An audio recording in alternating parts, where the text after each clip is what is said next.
My friend says caffeine's a drug. I said, oh, tell your friend, fuck you. I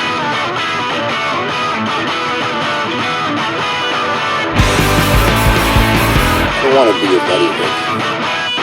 Just want a little breakfast.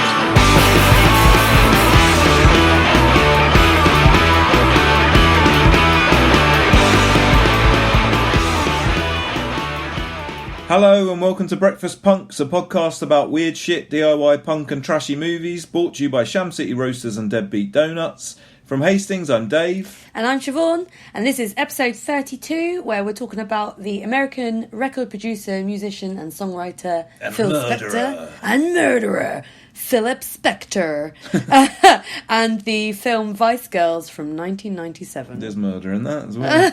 But first we're going to start with a song. This is by a band called School Damage, who are from Toronto in Canada. It's from their new album Critical Excess, which is out now on Mum's Basement Records. Mom's, as Mom. in, American mom. Well, I suppose Canadian mom. Mom. But it's just come out in the UK on tape via Cat's Claw Records. And the song is called If You Lived in Hell, You'd Be Home by Now. So this is School Damage with If You Lived in Hell, You'd Be Home by Now.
Everyone, and the highlights of the news this Thursday. Breaking news is part of this job. You are fake news. This is what's happening in your world. It's fucking news. Great news! Ooh. Hank the Tank has been spared his life thanks to DNA evidence. What the fuck's Hank the Tank? Hank the Tank is a 500-pound bear who has been accused for burglarising people in a 7-month crime spree. Oh. But he's now been let off because DNA evidence found that a load of other bears were also stealing things. Oh, that's a beautiful thing, I think. Apparently, Hank the Tank took the world by storm in February. I mean, he didn't. I feel like we'd have known. He didn't knock me off my feet. No. He is wandering around in Lake Tahoe in California, and California state officials announced that they were going to trap him. And they were planning on killing him. I did see this, and I was going to report on it months back, but it was at that point where they were going to kill him. So I was like, well, this is a horrible news story. Well, Hank the Tank wasn't going to be killed because everything that they tried to do, he would just wander off and fall asleep somewhere. He earned the moniker Hank the Tank because he was a massive, fat, black bear. But he received more than 150 complaints about public nuisance, and he was accused of burglarising 33 houses on his own. Though neighbours took precautions to keep him out, Hank is smarter than your average bear, or at least stronger, and even dead-bolted doors didn't stand a chance against this husky boy's hunger. But in doing all this, he didn't harm a person? Not at all. He just Brilliant. laid around in their garden, sunbathing. Oh. He skipped hibernation so that he could eat all the buffets. Well, you don't need to hibernate if you've got readily available food. Well, the whole I point of suppose so. hibernation was that there'd be no food around. Yeah. He doesn't need to hibernate. He's got sandwiches. He has got loads of sandwiches. But in fairness, I think that the people in the town were a little bit worried about killing him because he hadn't done anything horrible to anyone. He was just fucking up their shit and stealing all of their stuff.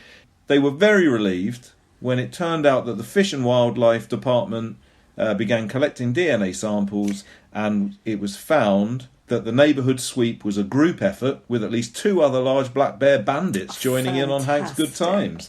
So Hank has been spared his life, and there's a wonderful video of him sunbathing on someone's lawn. Aww. He's an absolute monster, but a beautiful monster. He looks like I'd like to give him a cuddle. Oh, I would definitely love to cuddle a bear. I'm aware that they might just ravage my face. I think if you cuddled a bear, you'd immediately be dead.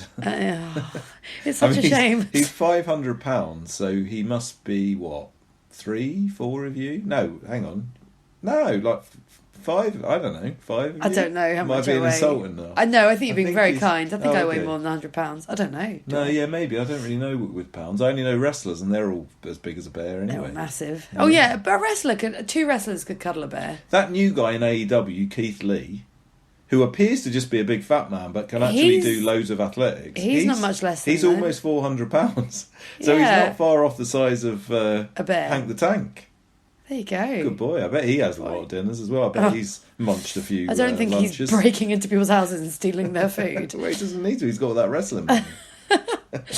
Well, in the spirit of trying to link stories, there's a big creature involved in this Oh. somewhere down the line.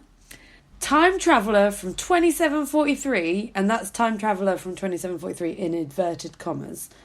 So that kind of sums up the person's thoughts on this. Predicts shock Bigfoot sighting and England World Cup win.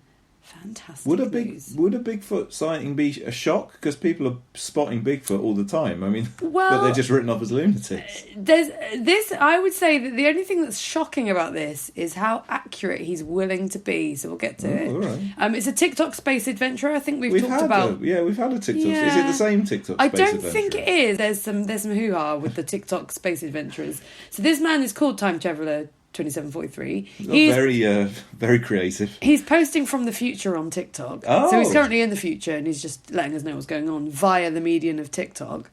Because you didn't know TikTok's actually a time travelling device. Yeah, good. No, TikTok is going to be long dead by 2743. Of course, Facebook's yeah. about to be dead, and that's only about 10 years old. Exactly. But this guy has made some predictions for the months ahead. He said, I'm a real time traveller and I'm going to prove it to you today with some proof. Remember these dates. It does say. Did he say, I'm going to prove it? No, with it some says, proof? let me prove to everyone today with proof. So I tried to paraphrase it to help him, but I realised I just couldn't. So remember, and everyone listening, remember these dates. August 29th, 5 people will receive superpowers. Oh. So August 29th, just keep an eye out. We'll see if you can do anything weird that day. But surely, I mean, you won't know immediately. Do you know what I mean? Yeah, Because, but it depends. one person might say, look, I've got superpowers, and everyone will go, you're a lunatic, and they'll be sectioned. But Anyway, does that mean go they're on. wrong? I mean, no, let's maybe not go not. I there. suppose if you're flying, then you get out of a section if you're flying. That's true. May the 2nd, there will be a Bigfoot sighting in the northwestern region of California. Okay, but again, there's been loads of them. I know, but he's There's been probably very, there's he's been probably very one every clever. day. But December 18th, England will win the World Cup. So didn't England just play in a World Cup? Isn't it every 4 years? That was the Euro, and it was a year late. So it is this year, the World Cup. But it's surely not in December. I mean, he must have at least done his he must have looked into it enough to know. Like, Yeah. World Cup doesn't happen in December. The season's still going, isn't it? I don't know. The World Cup happens in the summer. I thought it did, but everything might be messed up because of... Oh, they, I mean, might well I be. don't know. No. Would we know? No, we Would wouldn't. you know? No, I wouldn't. Oh, I'm absolutely certain of this fatal fact.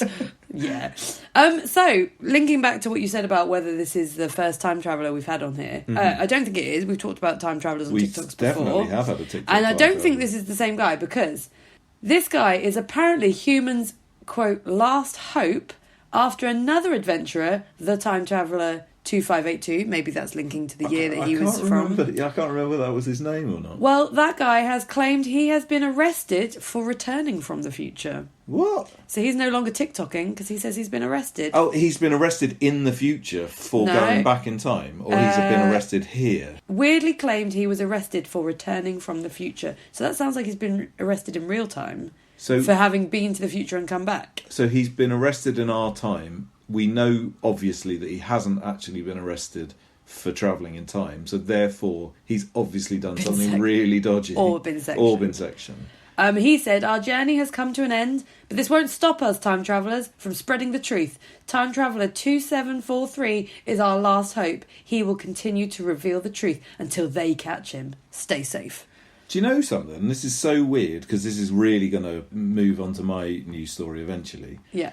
John Ronson, Beautiful who is a wonderful man, who we've covered on this podcast before when we did Secret Rulers of the World. Yeah, part 1 and part 2. Part 1 and part 2. Good episodes if you haven't listened to Very them. good Go back and episodes. listen. Go look at some conspiracy people having their nice times and extreme ideas. It is very good. I stumbled across the fact that prior to making that programme, and that programme's from about 2000, I think, I think it was 1996 or 1997, he made an incredibly low budget, I'm guessing it was on Channel 4, programme, which is all on YouTube, and I haven't watched them all, but it's called For the Love of... Oh, okay. And then it picks a different subject each time. And it tends to be, again, there's loads and loads of them, so I'm not sure that they all fit into this. But the first one that I watched was about Scientology. And then I watched one, I think there's a Mormonism one, there's one about people that believe in the New World Order. All the goods. So all the good stuff. But again, I think there's some other ones that are a bit less. One of them's For the Love of Trees, so I'm not really sure what that's about. But it's a completely... It could not be made in this day and age, because the idea of the programme is that they just get a bunch of... So for the Scientology one, for example, they got 6 Scientologists, and he just interviewed them about Scientology. And he didn't really challenge them. He didn't really sort of put his own point across at all, really. He was just like having a genuine interview with them where he was just trying to find out what they were believing in. And obviously I think in 1997 Scientology was probably much less well known than it is now. Anyhow, so it's a really interesting programme in that context. The idea isn't let's disprove these crazy people. The idea is let's give them an hour. Yeah, let's hear what they have to say. And in some of them are quite kind boring. of his method anyway, isn't it? Yeah, kind in of. a way. Yeah.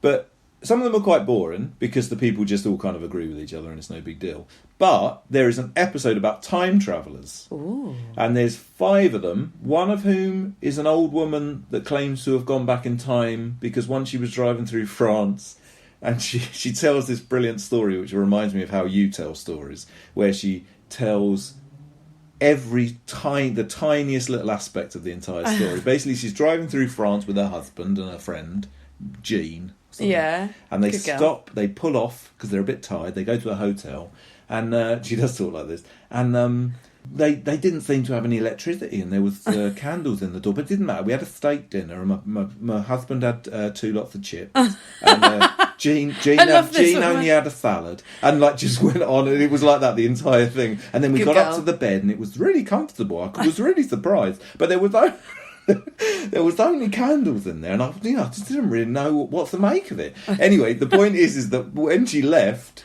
she said, "Oh, and we asked him what way back the motorway, and he didn't know what we were talking about, but we can't speak French, so I don't know how he was going to know what we were saying anyway."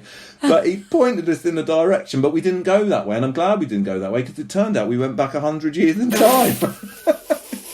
And this story, it literally, because all the other episodes are quite people are really serious about their thing. But this woman gets asked, John Ronson just says, so you've actually time travelled, haven't you? Tell us about that. And she goes, well, and then just tells this 30-minute long story that doesn't go anywhere. Anyway, the point that I'm trying to bring up is partly that that's a brilliant programme, and I'll put it on the YouTube playlist and you should watch it.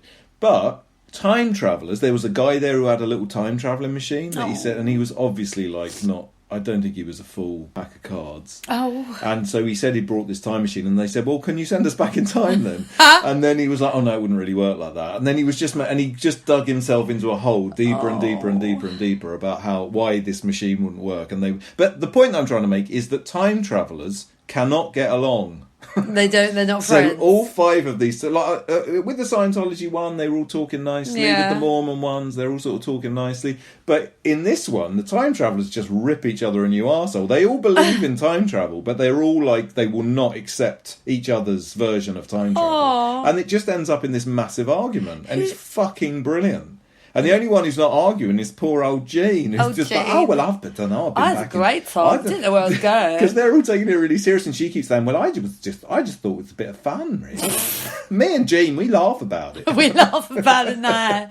What did she see 100 years ago? How did she know she'd gone back 100 years? She literally went to a hotel that was kind of rustic, and she So described... she described all of this stuff in great detail. Yeah. And it was like the people were wearing slightly outdated fashions, really. And that was it. There was nothing more to it. And like the food that they got, well, apart from double chips.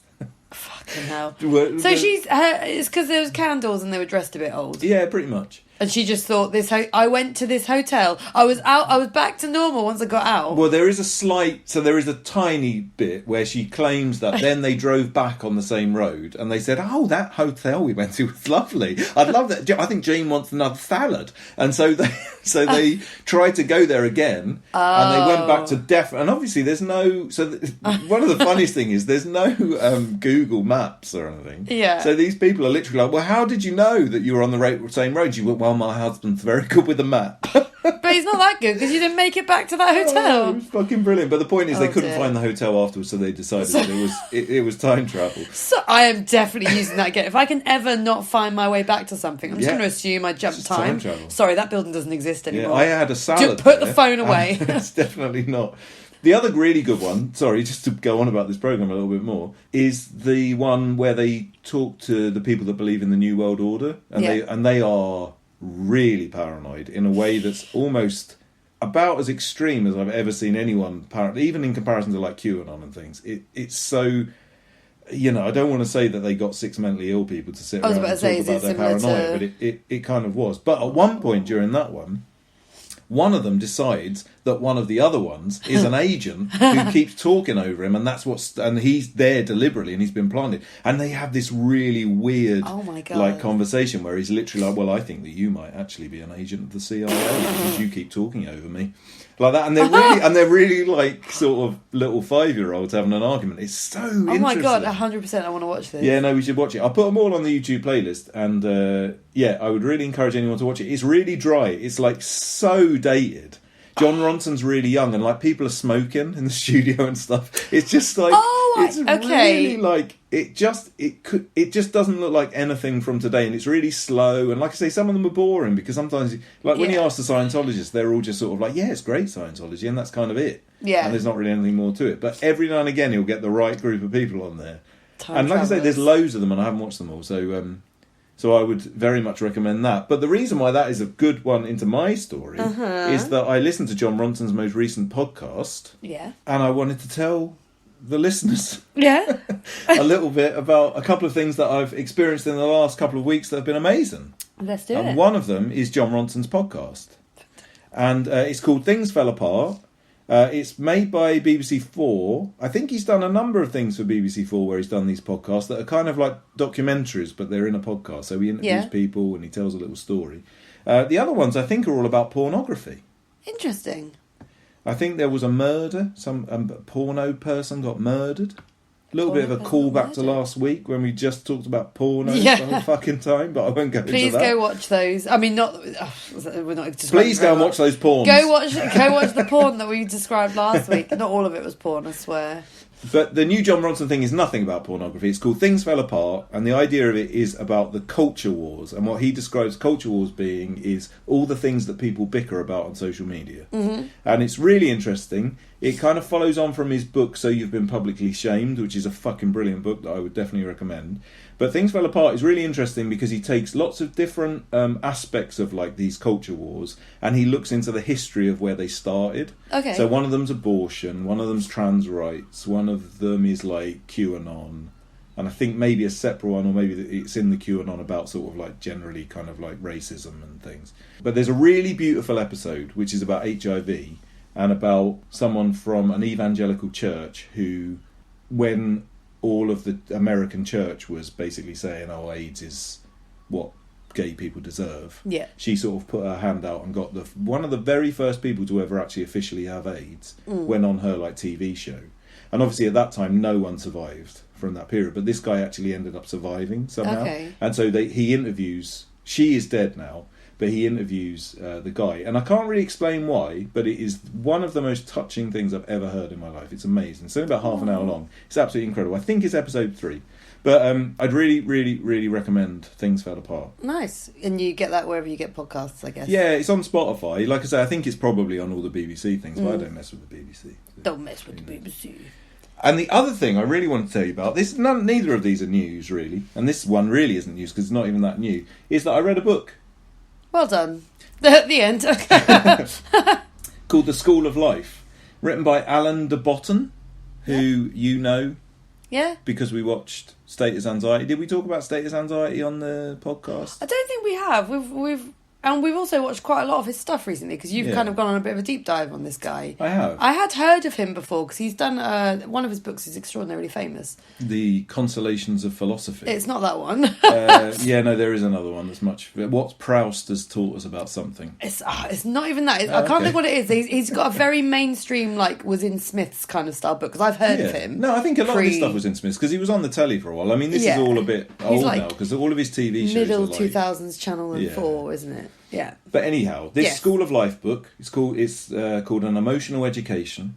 It's based on something that he's actually started, which is called the School of Life, which is kind of just sort of a philosophy, psychology, something else-y, mega mixy kind of thing, which creates media, I suppose. They write books, and it's not a self-help. Self-help would be completely undermining to describe it as that. I would say it's just really easy to read philosophy. Okay. I think. But this book absolutely blew my fucking mind. It's one of the best things I've ever read. Generally speaking, it just looks at all the kind of ways that we in modern society deal with lives. And the idea of the School of Life is that we are given education in anything that we do. So if you're going to drive a train, you're given loads of education on how to drive a train. Yeah. If you're going to become a chef, you wouldn't be expected to just immediately become a Michelin star chef or a train driver. But when it comes to relationships and relationships with other people and dealing with our own inner worlds, we're given no education. And the idea is that stemming from Romanticism, which changed an awful lot of the way that we thought, and still has sort of echoes today, even though it's from the 1700s. Romanticism sort of says, well, you're supposed to just be able to work all of this stuff out. So if you're going to have a relationship with someone, you don't need to be taught how to do that. You're expected to just know. Yeah, it should just happen. It's so natural. Yeah. La la la. But actually, we're all, and the whole concept of this book is that we're all completely mad, and we all have ridiculous inner worlds that we hide from each other and pretend to be things that we're not. And it's just kind of goes through all of the different aspects. The chapters are like self, others, so like relationships with others, relationships, work and culture. And it just takes them and it just sort of discusses them from a very interesting, philosophical, and there's loads of psychology in it. There's loads of sort of Freudian stuff. But kind of easy to understand and really, digest. really you don't have easy. You don't have to be particularly clever. I'm not clever, and I think I understood all of it. There you go. So there's that. Glowing review. I imagine that's my full review. I imagine it's probably available on book on tape. I know people like books on tape now, but people like books on tape now. Books on tapes are like the thing. Oh, are they? Oh yeah, no one's I've reading literally only books just gotten anymore. into reading books. You don't have to have a book on tape. No, I don't want to. But yeah, I honestly think that every single person in the entire world. I'm going to sound like I've joined a cult, but it's not at all a cult. You've joined the cult called the School of Life, which is as good a cult as I can imagine joining. Well, I haven't, because actually to join the School of Life costs something like £400 a year, so I'm not going to do that. Sounds like a cult, if I'm honest. No, you get all the books. But but yeah, I just like I say, I just read it and it blew my mind, and I've got a podcast, so I thought I'd tell you about it probably really badly. But look into it and watch. Alan de Botton is brilliant because he is a philosopher, but he does make things really easy to understand, I think. Definitely. I think there's this kind of scale of people: Adam Curtis, John Ronson, Alan de Botton, and I kind of feel like he's the philosophical end, but of that kind of understandable realm. I think those three are all friends in real life. Oh, I love it so much. They're on the roast dinner list. I have them all round. It's hit them lot, Ian McKay and various other people. We haven't got a big enough table. We don't even have a big enough flat. Hank the Tank might turn up. Oh, that's true. I hope so. And I also hope that this person / creature turns up. Ooh. All about a creature or weirdo related today. And also, it's a really shit follow-on from your beautiful, this has changed my life, this is amazing, to Virginia Sheriff's Office praises goat for assistance in chasing suspect. They have issued a formal I love goats. Thank you Goats are the to this funniest animals in the world. I love it. It's so good. This goat, Gracie, helped 2 deputies flush out a suspect they were chasing, according to the Henry County Sheriff's Office. There was a fleeing suspect. They were chasing him. I don't know where they were chasing him from, and leading the sheriff officers to go over a fence and into a field. And during the chase, this goat from the property that they were trespassing on joined in, just started chasing along with them. When the sheriff and the goat reached the next line of the fence in the field, the goat got through a lot quicker than the sheriff did, because you know, what a surprise, and chased the man into the woods ahead of the sheriff. And when they got there, the goat chased the man out of the other side of the woods, and they caught him on the other side of the woods. Wow. So the goat did all the work, basically, and they returned the goat to the owner, and the incident was resolved. And they're now thanking the goat. And Gracie is very beautiful. Very beautiful. Goats always look so happy. And they like to eat clothes off the washing line. That's the only things I know about goats. I don't think I've ever met one. I feel like goats are... You have met a goat. Remember when you were petting goats when we went to Barbecue?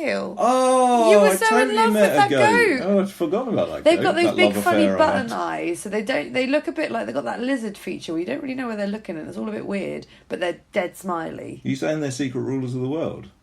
Am I? I don't know. Is Are it you? men that stare at ghosts? That's nothing to do with it. Oh, No, it's sort of no. That's a John. We're just Ronson naming John Ronson things. Yeah, I this know. is the John Ronson podcast. I wish. Ladies and Oh, gentlemen. can you imagine? We could do one. But anyway, but yeah, no, goats are dead. Beautiful. They're so funny. God, I thought you were going to say goats are dead. Goats are dead. By the way, there's no goats anymore. Gracie was the last, and now they're shot. No. Because you can get those goats that they scream, they make funny screaming noises. There's those ones that stand sideways on mountains. Yeah. Goats are just superior. They're very good. They are. And I feel like they're quite good satanic. judges of... They are satanic. I think they're quite good judges of characters. As in because they saw a robber and they chased him. Yeah, a bit of that. I mean, I feel a little bit like I might be on the side of the robber more than the police officers, to be honest, in this scenario. I think Gracie might have done the wrong thing. I feel like goats don't stand for... I'm just thinking of my old times in petting zoos as a child. Pettits of the Broads in Norfolk. Yeah. And I remember the kids that screamed and shouted, goats didn't stand for them. Really? Yeah, they told them off. Did they scream at them? Yeah. Did they? Told them off, and then and screaming rubbish children were scared of goats. And I always thought, I like you. And were you a calm Yeah, child? I didn't mind. And I didn't piss the goat off. So did he the never goat? shouted at me. So they were nice to you. They took the little kibble out of my hand. You got given some kibble on the way in, and you fed the goat. What did the screaming children do with their kibble if they were just drop scared off? Drop it, they run threw away, it, and cry. Yeah, rubbish. Useless children. And again, any goat that can decipher between a reasonable child, which I class myself as, we got the subtext. and just basically, good. I've just seen goats give it to crappy children, and I think they're brilliant for it. And they're also beautiful, and probably I think they're good judges of character based on that experience at Pettits. Oh, that's delightful. If you've been to Pettits, let me know. Yeah. She won't think she's on the phone again. Well, I feel like that this news feature that we're doing this week is just all animals and John Ronson. Are you linking it? Well, okay, is this going to be John Ronson or an animal? I'm excited. Did you know, you did know this, but it's been made official, spending just 10 minutes with a therapy dog can relieve pain in hospital patients, a study has found. I'm very glad to hear that, and yes. There's not anything more to this story, really, but there has been a study in which they found that spending just 10 minutes... No, that was said strangely. Spending just 10 minutes with a specially trained therapy dog, I mean, that's bullshit. All they're trained to do is not be arseholes. I'm going to ignore this story and just say, spending 10 minutes with any dog can relieve pain and anxiety in A&E patients, a study suggests. Aww. Patients that were admitted to an emergency department saw that their pain levels declined by up to 43%. How the fuck they work that out, I don't know, but there it is.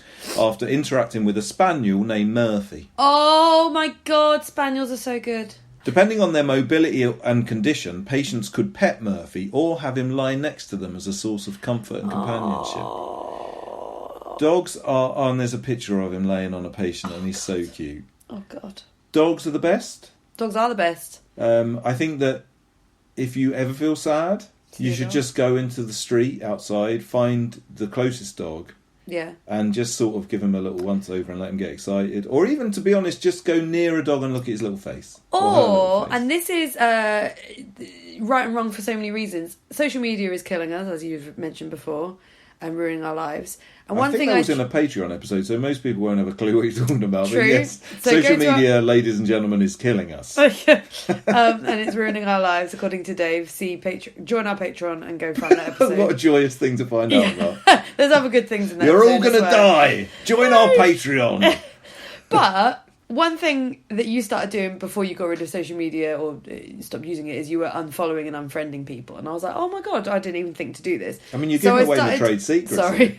Notice how Dave is not following you. But I started trying to make efforts to, well, not trying, but like finding myself adding profiles of animals.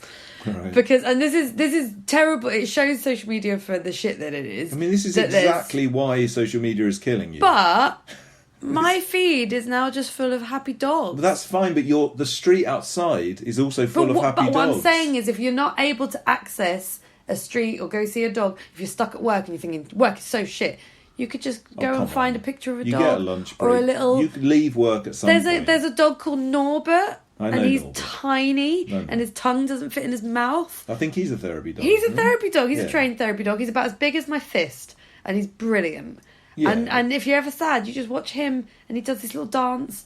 And I just what I mean to say is, if you can't get access readily to an animal outside, there's content. If you're like being annoying online, just close it down. Search Norbert. Go look at Norbert's face, or go outside and find a dog. I think that you are right. I know. The best use of social media that there could possibly be is to look at pictures of nice dogs. But it is still a problem. But it's literally the problem with social media. I know, so, but it's like a way to I would like to say, it. do not do what Siobhan just said. Turn off your fucking phone and go and find a dog. They're everywhere. What if you get in trouble for harassing someone's dog? Then you could start once a week going and walking dogs. That's true. You could do all sorts of things. Although if you're a dog harasser, then I'm going to let you walk dogs. Well, no. So I've found, generally speaking, people don't mind if you fuss their dogs. But also, you don't have to really get in there and fuss the dog and make it lie next to you. Just being close to a dog and watching him have joy or her have joy. I keep saying him. I don't know why. That's enough. Just look in his little eye. Her little eyes. When a doggy acknowledges you, yeah, what a joy. And they always do. Joy. They'll see you and they'll just run alongside you for a little while, or they'll just give you a little look like, are you going to fuss me? Yeah. Even if you don't. Or I've seen you. Yeah, true. 10 minutes around dogs, all pain goes away. That's true. That's what I've learned. That's what I've learned from this Daily Mail article. You don't no longer have that broken leg that you went to A&E for. I've ignored some of the facts and some of the numbers. Some of the facts. And I'm doing what Facebook does to you. Picking and choosing. I'm just picking the bits that I like and I'm telling you them as absolute fact. Norbert. He's a joy. Do you think Norbert's ever been to Norfolk? I mean, Norbert in Norfolk could be a movie. Oh my God. Let's go and find if he's in Norfolk this week.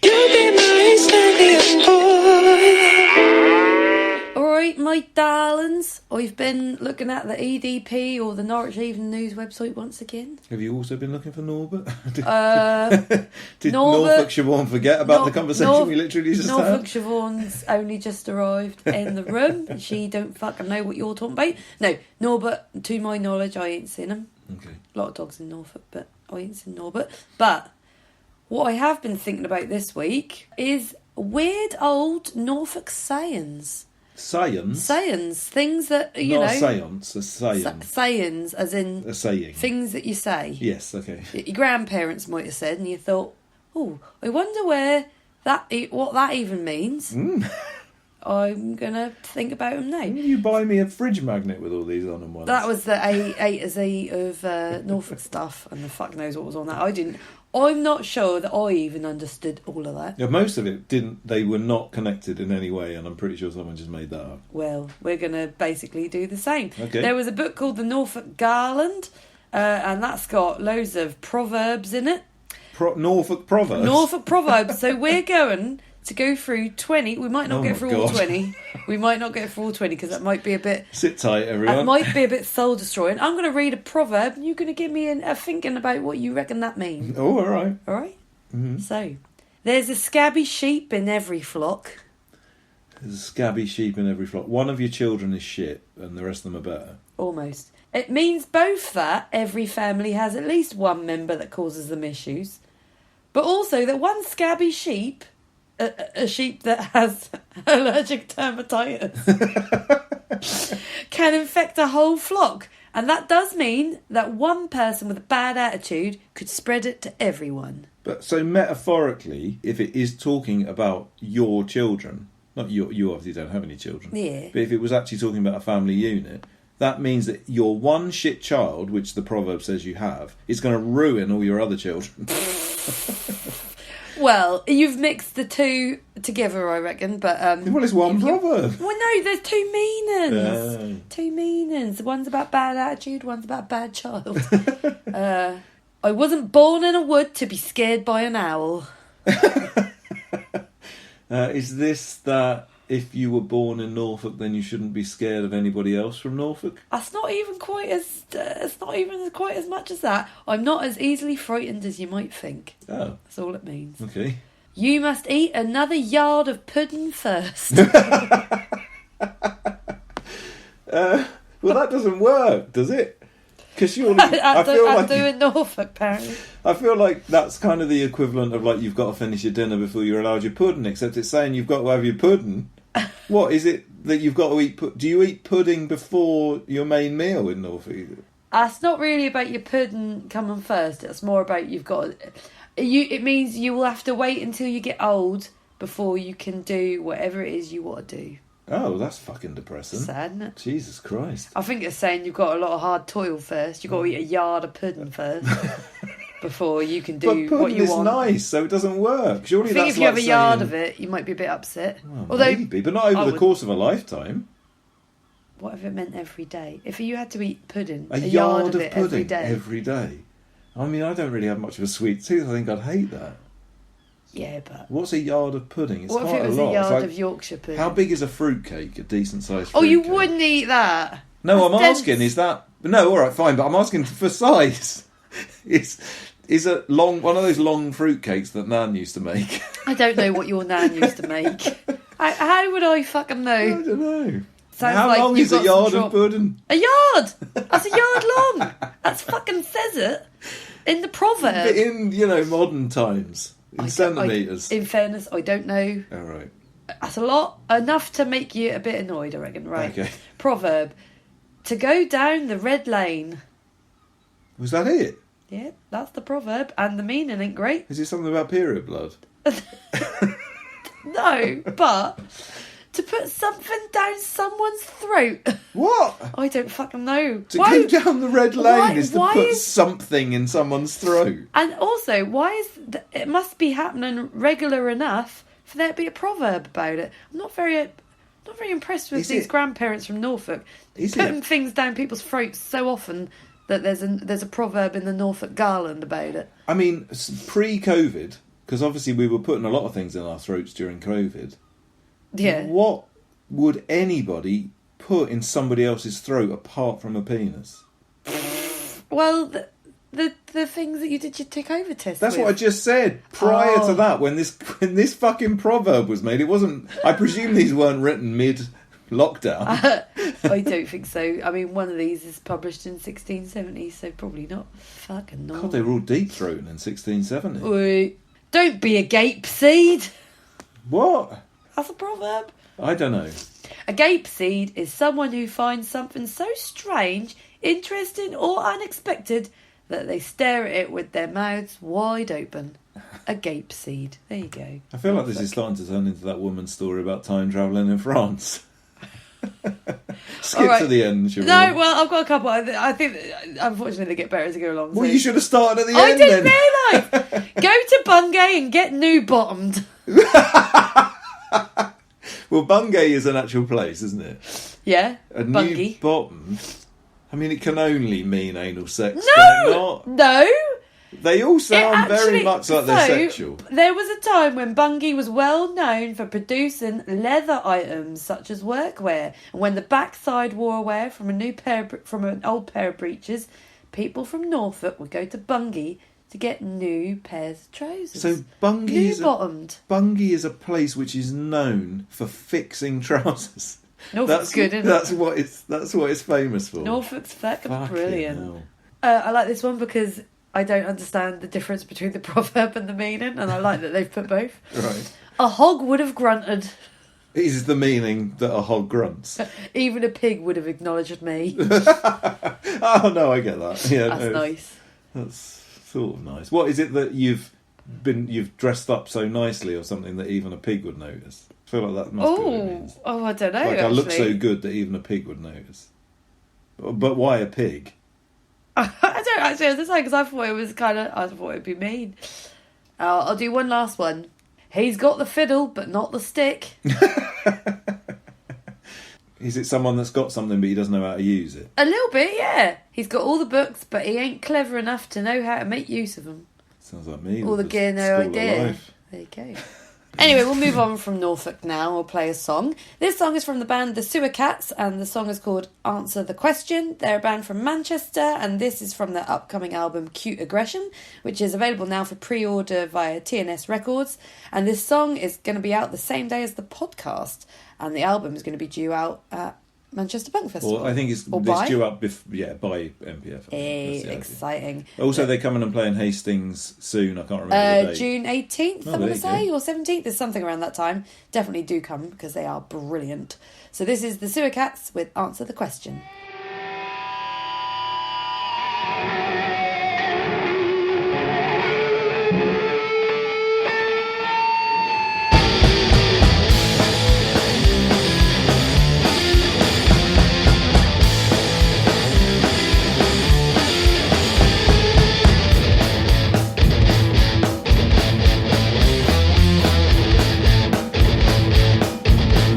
Slippy tiny creatures, sliding through cracks, slipping through our fingers, slowly to a rat.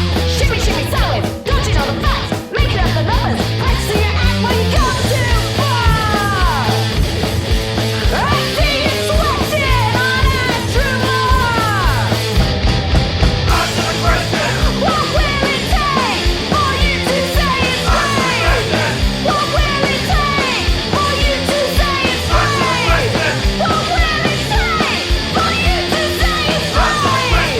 What will it take for you to say it's right?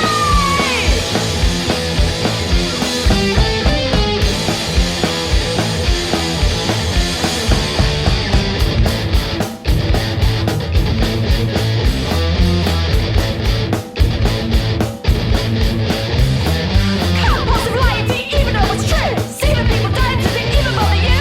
Done it all before, run it on a bus. There's one rule for you and another for us. We're feeling weird. I won't cry any tears for peers. Answer the question. What will it take for you to say it's right? What will it take for you to say it's right? What will it take for you to say it's right? What will it take for you to say it's right?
Welcome back to Breakfast Punks podcast. We're now going to move on to our main topic for the episode, Yes. which is Phil Spector. Phil Spector. Phil Spector was a record producer from the 60s, or started in the 50s and sort of went through to the 70s to some extent, but he had quite a short career in the 60s.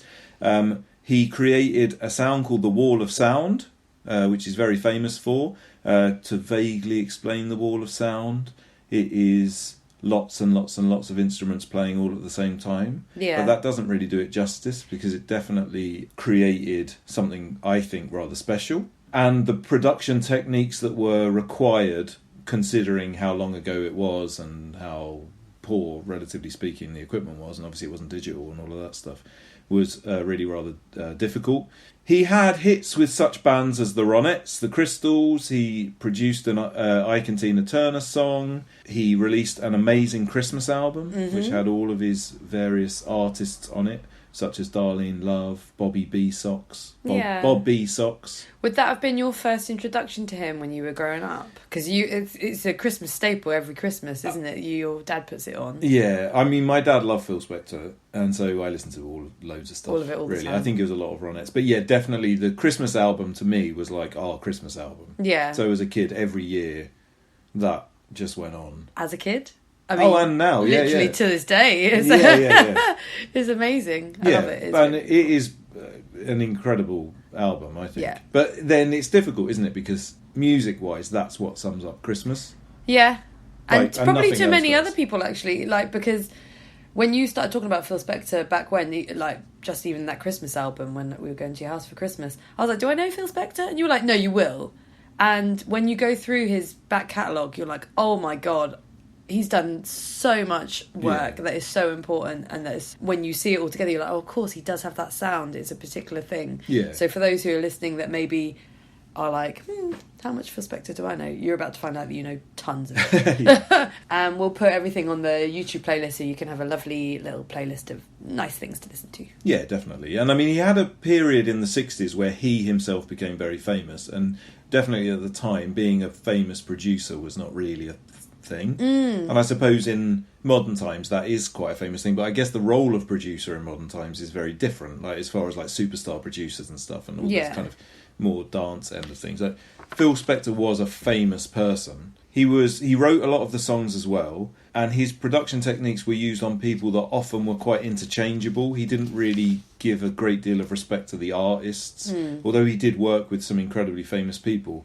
Generally speaking, he considered himself almost, I suppose he's like a pop mogul, really, and I think he has been described as that, but it's probably the equivalent of what would become fucking, I don't know, I don't want to compare the two, but someone like Simon Cowell or Stock Aitken and Waterman or something. It was like maybe more that. People behind the music that would get their artists to come in. And they're kind of the, like, even though that the artist is the one whose name is on the thing and they're physically singing it, but he's the, like, pulling all the strings in the background. He's kind of involved in every aspect of it, and actually how much they have input into it is, I don't know, it's less than I thought it was, actually. He has a lot of say in all of it. And I think that's definitely true of the early stuff, and he had his own record label as well. And when we say this, we're talking he was like 20, 21. He had his first hit, which was a song called, we'll go through the music, but a song called To Know Him Is To Love Him, when he was, I think, 18. 18. And by the time he then moved to New York to the Brill building, where everyone used to write all of the pop songs and stuff, and he was a songwriter for a long time.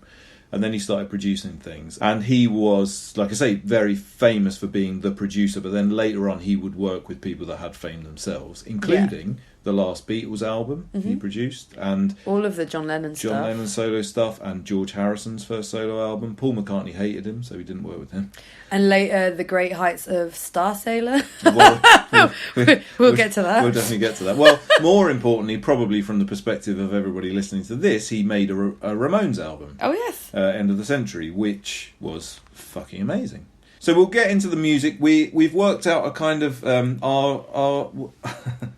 our structure for this episode is going to be the music, the madness, the murder. Music, madness, murder, because he was mad and he eventually did a murdered murder. Which is kind of how this all ends up going. Yeah, so I think we're going to try and give enough... the murder is probably the most interesting bit, but we are going to try and give at least a little bit of respect to the music, because I think it is important to talk about, because it was truly revolutionary, and for all of his faults, and my God, did he ever have a lot of faults, he made some of the greatest pop music of all time. Yeah, 100%.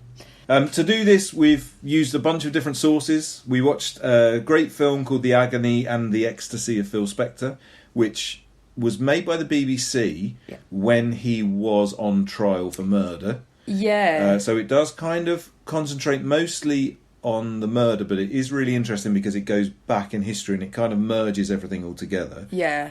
I read a book called Tearing Down the Wall of Sound, which is by Mick Wall, which is a really interesting book because Phil Spector went dark, for want of a better word, throughout the kind of 80s and 90s, and he'd pop up every now and again. But in the very early 2000s, he bought a castle that was behind loads of gates, and he sort of hid himself away and didn't see anybody, and didn't give any interviews or anything like that. And then this guy Mick Wall, who's a really famous rock writer, actually managed to get granted quite a long interview with him. And I think 2 weeks later was when he murdered somebody. Yeah. So just by chance, really. Yeah. And I think it was the day that so he was writing an article for The Guardian, I think. And the day that the article came out was the day that Phil Spector was arrested. Yeah.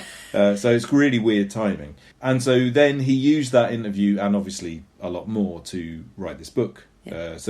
But that is odd because it finishes before his court case happens. And the first documentary we watched is odd because it leads up to his first trial. We'll get into it a bit more later, but he ends up having a second trial, and so I would say that the documentary is quite, given the outcome of the first trial, is quite nice to him. On his side, yeah. It's quite on his side. That's based around another interview that he gave, but Yeah. obviously that interview was given after he had murdered someone, and he was trying to about sort to of get clear his caught. name. And I don't know who it is who interviews him on that, but he's really very sympathetic. Very sympathetic. Yeah, which is, again, we'll get to, this guy did do a murder, so we'll get to it. Yeah, and considering Phil Spector is extremely paranoid and makes up an awful lot of stuff and has a real victim complex. Yeah. There's one point where the interviewer him says to him, "It sounds like everyone who should have treated you well treated you like shit," in the context of like this story that he just made up about how hard his life was, and keeping in mind again he'd just fucking murdered someone. Yeah, it was like, so yeah, it's a weird thing.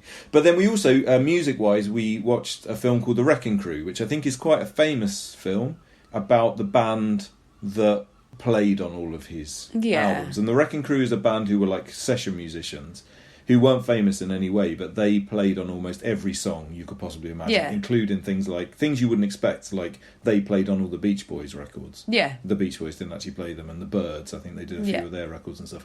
Before people's names were on records, so the Monkees got outed as using them at the time, but it turns out all the bands were doing it, and the Monkees have kind of said like, oh, it's a shame that we were the only ones outed, because absolutely no one played their instruments, because basically this band could do it better than all of them, so they did. And I'm adding this to the story because it never really says this anywhere, but I feel like one of the interesting things is because Phil Spector made this wall of sound in which in the studio there would be 5 guitar players all playing the same thing at the same time. There was always only one drummer, but then there would be like 3 or 4 basses. There would be 5 keyboard players. There would be all of this stuff to make this wall of sound. And so as a result, the Wrecking Crew, which was about 30 different people that interchanged on all of these records, I feel like on the Phil Spector records was probably the only time when the entire Wrecking Crew was actually all in the same room playing on these records. So I think they're notable for that, really. Yeah. So we will start with some of this music. And as you've already said, Dave, the first song that he made was in 1958 when he was 18. And it's a song called To Know Him Is To Love Him. Mm-hmm. And it's very beautiful. It is a lovely song. It's actually really sweet. And it's just like a childish kind of like sweet song that you would sing to a loved one, but it kind of, I guess. Would you? I don't know. Would you? I'll sing it to you later. I was singing to you all day. You hate it. But it's interesting watching him talk about this. It gives you a massive insight into his childhood and basically where all of his kind of trauma comes from and where he becomes this creature, this person who's, we'll call him a tortured genius for want of any better word, a madman, I don't know. But To Know Him Is To Love Him, it sounds like a love song. He wrote it about his dad. It is actually the insignia that is on his dad's tombstone. Tombstone? Gravestone? Either way. I don't know. What's the difference? I don't know. And basically his dad killed himself when Phil would have been 5. Well, so this and is there's discrepancies as to the age and how he killed himself across the book that you read and the documentary we watched. Yeah. Well, no, not how he killed himself, but Phil Spector himself says I was about 9 or something like Yeah. that. Or I think in one of the other interviews he says I was about 11. He wasn't. He was Yeah. like 5. Yeah. And it's things like that. And I bring this up not because it's remotely an important point, Yeah. but more just because it's things like this about Phil Spector, and you get this impression much more in the book probably than the films, just because it's discussed more and different interviews are compared and things, whereas Yeah. obviously in the film it just is what it is. He lies so much Yeah. about things that you wouldn't think would... There's no reason to lie about. Yeah. What difference does it make if your dad killed himself when you were 5 to when you were 9? Yeah. You And could... it doesn't feel like misremembering. It feels like just Yeah, I mean, flippant. well, you wouldn't misremember something like that because Yeah. it's something that he's talked about all of his life, and he's Yeah. written a song about it, and it's Exactly. a really massive event in his life. So yeah, I mean, there is interestingly, just to dip into the pool of Freud for a second. Oh, do. I mean, of course, there is a theory, which I certainly believe in, that a person's personality is entirely created between the ages of 2 and 5. And so in that context, Phil Spector saying it happened when he was 9 could possibly be interesting, because I do think that finding your father dead when you're 5 suggests that you are ruined as a human Yeah. being, really. Whereas at 9, you've kind of formed your personality a little bit. And he's not stupid.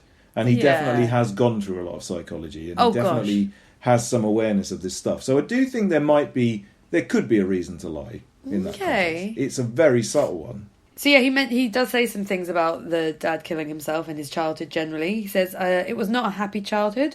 When your dad blows the head off of him, it leaves a scar. Yeah. And I was like, it's pretty, like, he's weirdly flippant. Yeah. And I think sometimes it's a defence coping thing, because he does it quite a lot later on. But I don't know, it sets him up as immediately unbelievable and dislikable. And just Yeah. kind of... He's very strange. Well, he has a very strange way about him, which I don't think that we can really describe in a podcast, to be honest. Manic and sedated at the same time. How? I tell you what, Or hat, anyway. What we'll do is now. There is one interview with him which was from the 1970s, Yeah. where he looks fucking bizarre. He always looks bizarre. Yeah. I'm just going to play a clip. Okay. You lost that love and feeling. Oh, that love. See, I'm a great freak on. I'm a freak. I am a freak on that. See, I'll do it in any key. You lost that love and feeling. Oh.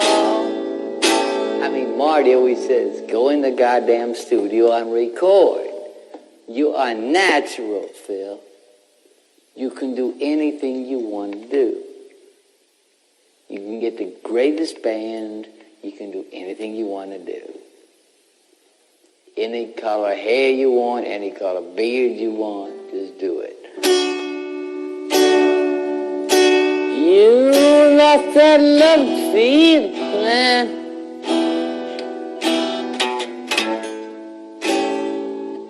Oh, that love feeling. So that might give you a vague idea of how weird Phil Spector is, I mean- just in the way he interacts with people. And that's him. I would say, yes, he's strange, but that's a version of his strange. Like, Yeah. the version of his strange that does the documentary interviews is fucking weird. Yeah. Like I say, definitely manic and definitely sedated at the same time, and poor bugger. Like, I think it's important to say now that in regards to his father, also because I don't think in the film it really covers this, his relationship with his mother and also his sister, and I'm sure his sister doesn't get brought up in the documentary, was terrible.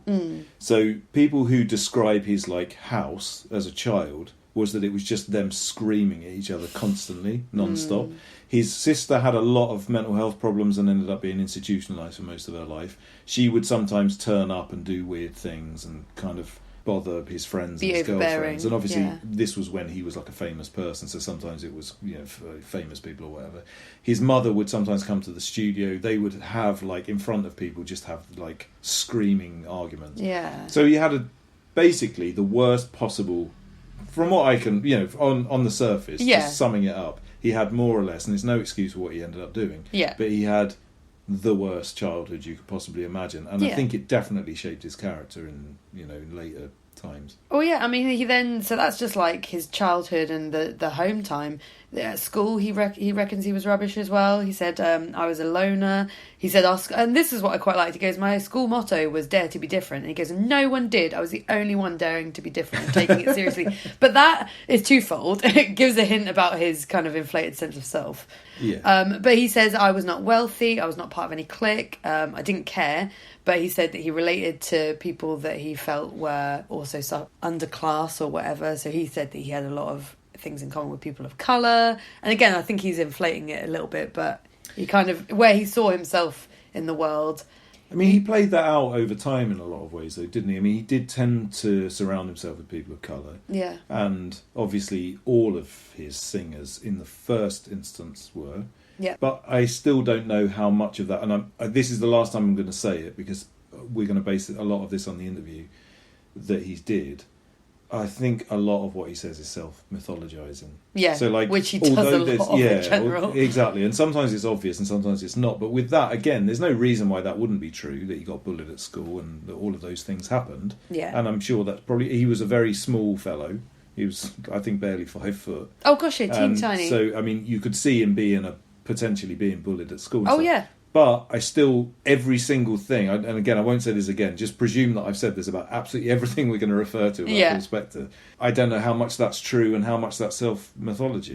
Well, that's the other thing he said about school, which I think fits this exactly. He said he wasn't popular, but he learnt guitar, so that made him popular. Music made him have the only friends he got was because he played music. The football players liked him because he played music, and he would do their work for them. Yeah, so that would sounds like protect something him. from a movie to me. Yeah. But And he again, was like, it's they not were my impossible. bodyguards. I've always had bodyguards. Yeah. I don't, But again, that is just too... It's just- it just fits into a box too much. Yeah. And I think that's the thing with Phil Spector. It's all these very minor things that all just seem to fit too snugly. It's too neat. You know?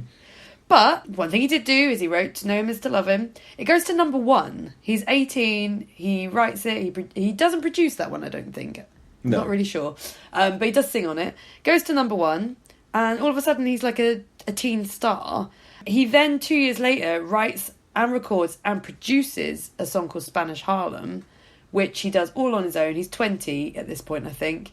And he starts being called the Teen Tycoon because he's all of a sudden doing so well. I don't think that song becomes particularly big, but it's definitely one that he really enjoys. Well, so Spanish Harlem's a weird one because when you read about it in the book, it sounds like it's the most famous song in the world. Yeah. And I'd never heard of heard it or heard it. And it might just be my ignorance. It definitely is just my ignorance. It was a big hit. Yeah. And I think lots and lots of different people recorded it. So I think in that context, it became a hit for other people. I don't know if the very original one. It's a really weird song. It's strange. It's all in, I don't really understand music, but I think it's all in like triplets or something. Oh, yeah, and he does a marimba triplet thing in it, and I don't really understand. But it's almost like the chorus feels like it should end, but it goes on a couple of extra words and stuff. Yeah. I don't know. It must be in a strange time signature or something. Yeah. But I don't like it very much. But it is a weird song. And I guess it was I think this is what made him good. It was the production of this, because I didn't really understand the significance of it. But in the documentary, it's like, the addition of this marimba stuff and the addition of all this stuff, which is all production, made this song, quote unquote, like a rock and roll classic, which to my ear it does not. Yeah. But at the time in 1960, this was probably really revolutionary kind of thing. Like, oh wow, you've got a song, but you're adding things, you're adding layers of this other stuff that makes it better, which wasn't really being done. And so I guess that kind of started his production career, as it were. And again, he was only 20 years old. And he was also, at this time, then he became a professional songwriter. Yeah. Again, it was like in the Brill building, there was just like people were employed to go into an office and write songs, which is obviously not how it works in any way now. But he was one of those people, but he had more hits than them and then started to produce, used his power to sort of produce. And this is the point where he starts taking off. There's loads of people he starts working with in the early 60s. He's working with Curtis Lee, who did some of the songs that we know, Under the Moon of Love and Pretty Little Angel Eyes. The interesting thing about the Curtis Lee songs, and also he produces a song called Every Breath I Take by Gene Pitney, which is a fucking great song. Gene Pitney's wonderful. Oh, yeah. Is that they're kind of like doo-wop songs. They're a bit different to the sound that you would obviously go on to. They don't really have the wall of sound going on because he hasn't developed it at this point. Yeah. But they are like they're really famous songs. I would never have thought Pretty Little Angel Eyes and Under the Moon of Love would have been by Phil Spector. Like, I mean, No, he was that's at true. that point he was very much in the background, just producing things, and I don't know if he wrote them or not. But and it was just after that he actually moved on to like the sound that he would be known for. Yeah, so then that's probably where the next band that I'm thinking of come up, because that's who he really nails this wall of sound with, and that's the Crystals. Mm-hmm. They were a three-piece girl. I think they swelled to 5 at some points. They were different members. Ah, okay. So it was some sisters, and Yeah. then he would just replace them. So Darlene Love ended up singing. That's what the I thought, Crystals, yeah. and, like, so it was really confusing because he used the name The Crystals, almost like his brand, and he would just replace the singers. Fair enough. And they I would mean, do different songs. That's that then. Because he didn't think it was important. He didn't think the singers were important. Oh, he does say was something He that- was important, you know. He was quoted as saying, "Production carries the power of the art, not the artists." Yeah. So they're very, and again, he uses the Wrecking Crew and never names them. It's all this. I mean, he was also a bit dodgy, really looking back, in the context that he was paying the singers just like a wage. So he was using the singers like session musicians. Oh, but then he was getting all the money for this Yeah. thing being made. That's And so quite as a bad. result of that, like with the Crystals, there was one point where they were touring a song that he had written, and he wanted to record their next single, but he wanted them not to stop touring. So he just got a different version of the Crystals in, recorded a song, and then it went to number 1 whilst they were still on tour, and they had to learn it on tour because Oh they'd never my sung it god, before. that's horrendous. Well, so some of the songs. Do Run Run, which is just fucking brilliant, and he said I wrote that to be silly because he was like, the song's actually called When You Want Me Home. I'm just going to call it Do Run Run. No one's done that before, and it was amazing. Because it was like the backing vocals. Yeah, You it was wouldn't normally just- call it And it was clever because why no one had done that, and it's such a good song. And then he also did Then He Kissed Me, which both of those songs hit the top 10, and that's where he's really, really nailing this wall of sound. Yeah, absolutely. I mean, they also did He's a Rebel, which is one that I really love. Yeah. But he was also at that time working with lots of a few other artists, and he sort of had this little stable of artists, which again, sometimes the members of which would swap around. Okay, yeah. One of which I imagine would be the Ronettes. Yes. And they did some of the biggest songs. Be My Baby. Some of the greatest Like songs of all time. Be My Baby by the Ronettes is just pure perfection. But also, in fairness, the Ronettes also did Baby I Love You, which is another one of the greatest songs ever made.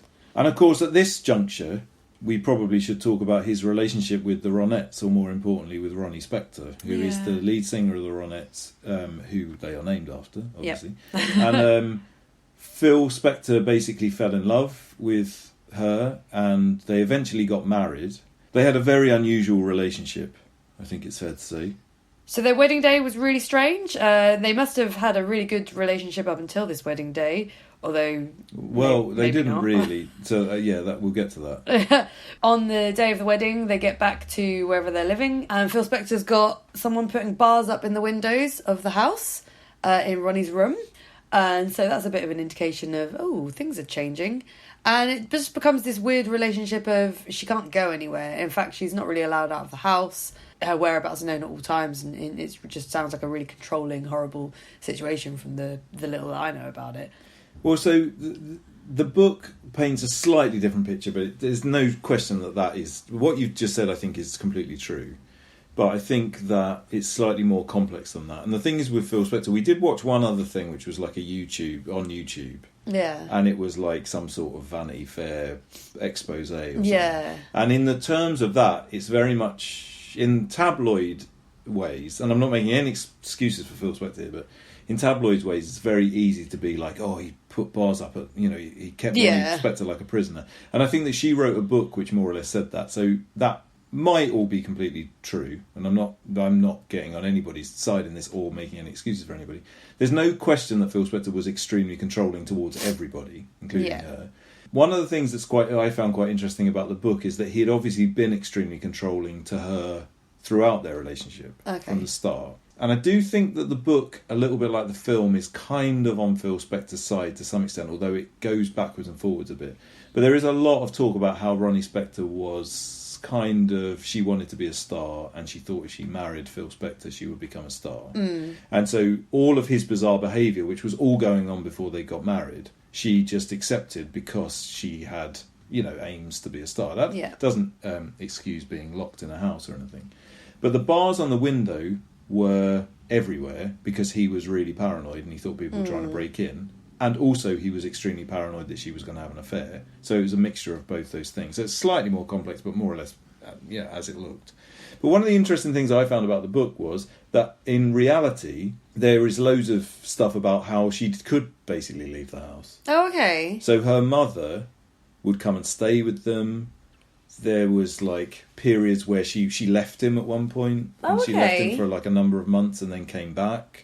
There's another really thing that the tabloids love, the tabloid documentary that we watched really loved, which is that he bought her a new car for her birthday. Oh, okay. And he put a life-size mannequin of himself in the seat. I believe that, though. No, it definitely happened. Yeah. No, I don't think anybody has said that hasn't happened. But the interesting thing about that is that the only reason I'm saying any of this really is that tabloidy thing that we watched was it was horrible when she came down for her birthday and there was a life-size cutout of him in her car. And it was with really terrible music. Yeah. It was he was the worst person in the world. But that was, I think, actually, possibly a joke, and definitely that fits in with his sense of humour. Yeah. But also, B, really, whilst that is a very strange thing to do, and obviously shows a paranoid mind, and obviously suggests that their relationship was fucking horrible, which it unquestionably was, that's not really the worst thing to do. I mean, I'm not saying it's fine. Please, can I have a life-size No, I don't one mean of that. you in the car? I don't mean that. I'm certainly not saying that's perfectly reasonable to put a life-size thing in someone's car. I don't mean that. I just more mean that's not abuse.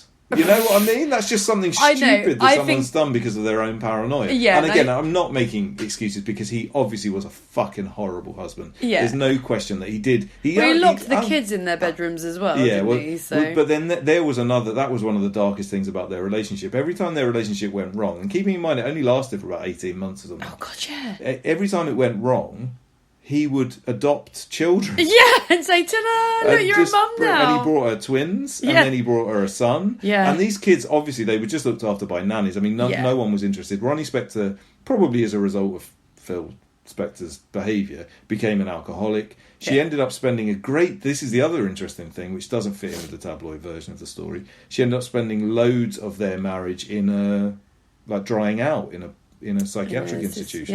And I think that there is a suggestion that he put her there and stuff. I mean, there's no question at all that he was an abusive person to everybody he ever met. Yeah, so no definitely doubt. If you were married to him, it would have been 10 times worse. And I'm certainly not suggesting that it was fine, but I do think that they were both very troubled people that came together and probably were fucking terrible for each other. I think you'd have to be and I am not, she doesn't deserve anything, but I think you've got, like you say, you've got to be troubled to, not even ambitious, you've got to be troubled to just marry that man to further your career and to put up with his shit. It's not a well person that values themselves that poorly to do that. No, absolutely not. So there's definitely And of course the power structure was all fucked up in the first place because he was he employed her in the first instance. Yeah. You know what I mean? He basically saw her sing, fell in love with her, and then as a result employed her. And then she was completely under his thumb from a professional perspective. She needed him for her money. Yeah, absolutely. And also there was a lot of, and this isn't just her, but obviously it's probably more extreme if you're married to the guy, but he withheld a lot of people's money. And really? He wasn't not in any way a very fair person. And part of that was, and this is based completely on his megalomaniacal side, is that he thought they were all worthless. And I think honestly he probably thought of his wife as just being in the same way as he saw his singers. They were all people. There's a really interesting thing you see in his all of his interviews, is that everything that happens in the world is happening to him. Yeah. He's like a 5-year-old. I mean, he literally is like the little boy that found his dad dead. He never moved on, I don't think, emotionally. And so absolutely everything that anybody does, he can only see it from the perspective of what it is happening. How it affects him. And it doesn't matter what it is. It could and be how anything. it targets him as well, not just affects him. There's a lot of conspiracy and paranoia mixed up in all of that. And so in that context, if you think about it, what does that make your wife? What does that make your adopted children? who were literally, or the children were also just locked away. I mean, Yeah. they were all just locked in Like, rooms. they weren't allowed to see each other. They were No. locked in separate bedrooms. But I think from his perspective, he would, because of course the stupidest thing about that is he was also locked away. Yeah. Yeah, But he had freedom and he could do stuff at this time, but he later on in his life he also locked himself in a house because he thought he was going to get hurt or killed or whatever. I mean, he was always that whole thing with having a bodyguard with him at all times. It's all kind of a version of being caged in, isn't it? Well, and he keeps calling himself a loner, and he kind of tries to take pride in it, but I think it's a way of not having to face that you're scared of people and that you're worried about what other people think, or that you're paranoid of anyone. It's just easier to be like, I'm a loner, that's just who I am. Yeah. It's like, well, that means that you never have to fess up to your inadequacies with dealing with people or being paranoid of them. So we could definitely psychoanalyze him a lot more, which we're going to do, which we will. So let's go back to some of the best music that he ever made, and there was 2 songs that came out in 1965 by a duo that are just the best songs in the world.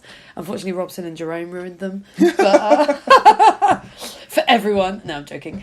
The Righteous Brothers, they did You've Lost That Loving Feeling, which might be just one of the best songs in the world. Not second to Unchained Melody, a close second. But I mean, in many ways, prior to working with them, his career was sort of starting to go on the skid. So it had this period where all of his songs were going to number 1 and everything was perfect.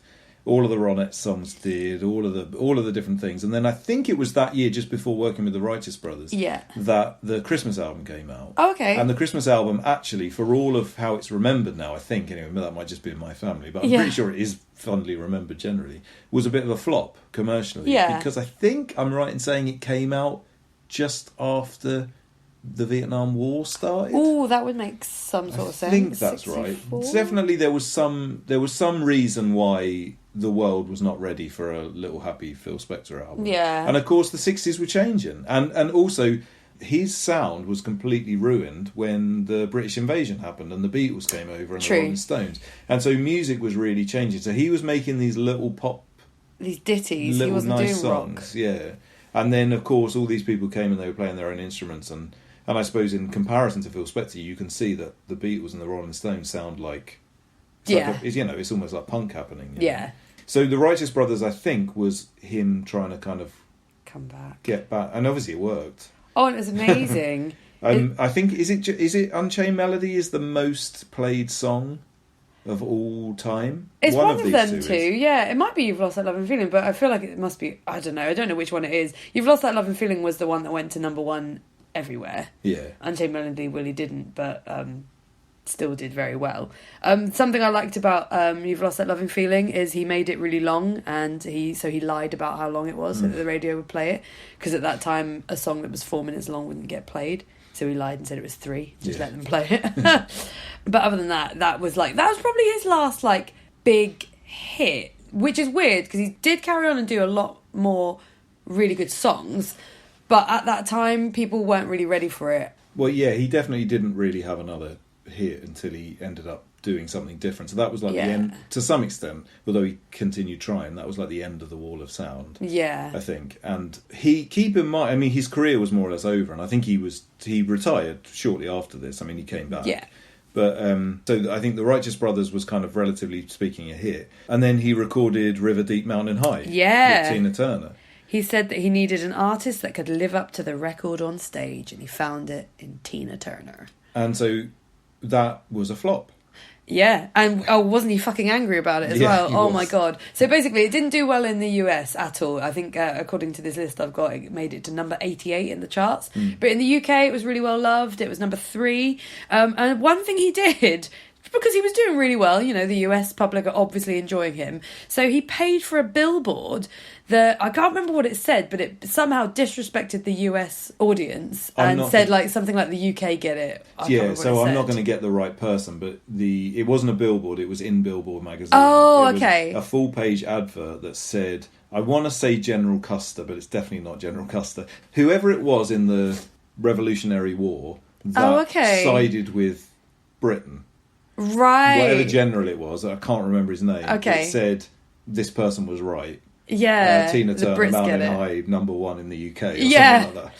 And so, that didn't really do anything to bolster his credibility and his not credibility. Well, probably credibility as well. Well, yeah, but it didn't do anything to bolster his likability in the US. And safe to say, he didn't really recover from that. Although he did go on to do some stuff, which we'll talk about now. But for his own like writing and production, it kind of.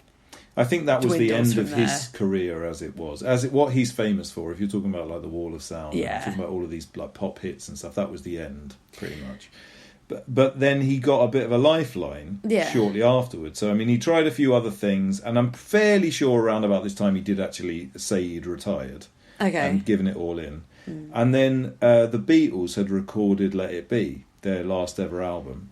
John Lennon was a really big fan, and I think actually all of them, apart from Paul McCartney, were a really big fan of Phil Spector's sound. McCartney really didn't like him. Even though they had basically ruined his life in a lot of ways. Yeah. And so they had all of these tapes for Let It Be. I had no idea about this story. Let It Be, apparently they'd recorded, they were all really pissed off.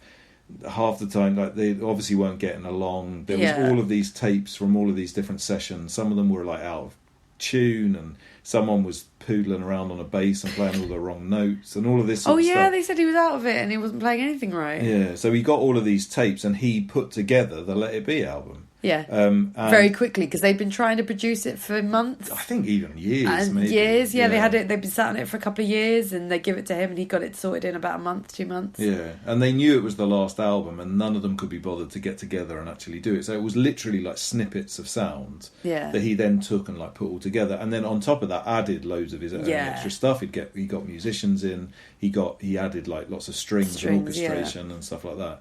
So Paul McCartney absolutely hated it, but obviously it ended up being a big hit. Yeah, Paul McCartney re-released it without all of the all of the Phil Spector bits some way down the line, quite a way down the line. Well, but he did that. I think I'm not sure if it was as a result of this, but he did that after the murder. And in that interview with Phil Spector after the murder, he was sort of saying, "I don't know why he chose now to do it. Probably because you just fucking murdered someone." That's true. I mean, I'm not really a fan of Paul McCartney, but he probably made the right decision it's like, there, really. Might just get back my music. Yeah, no, fair.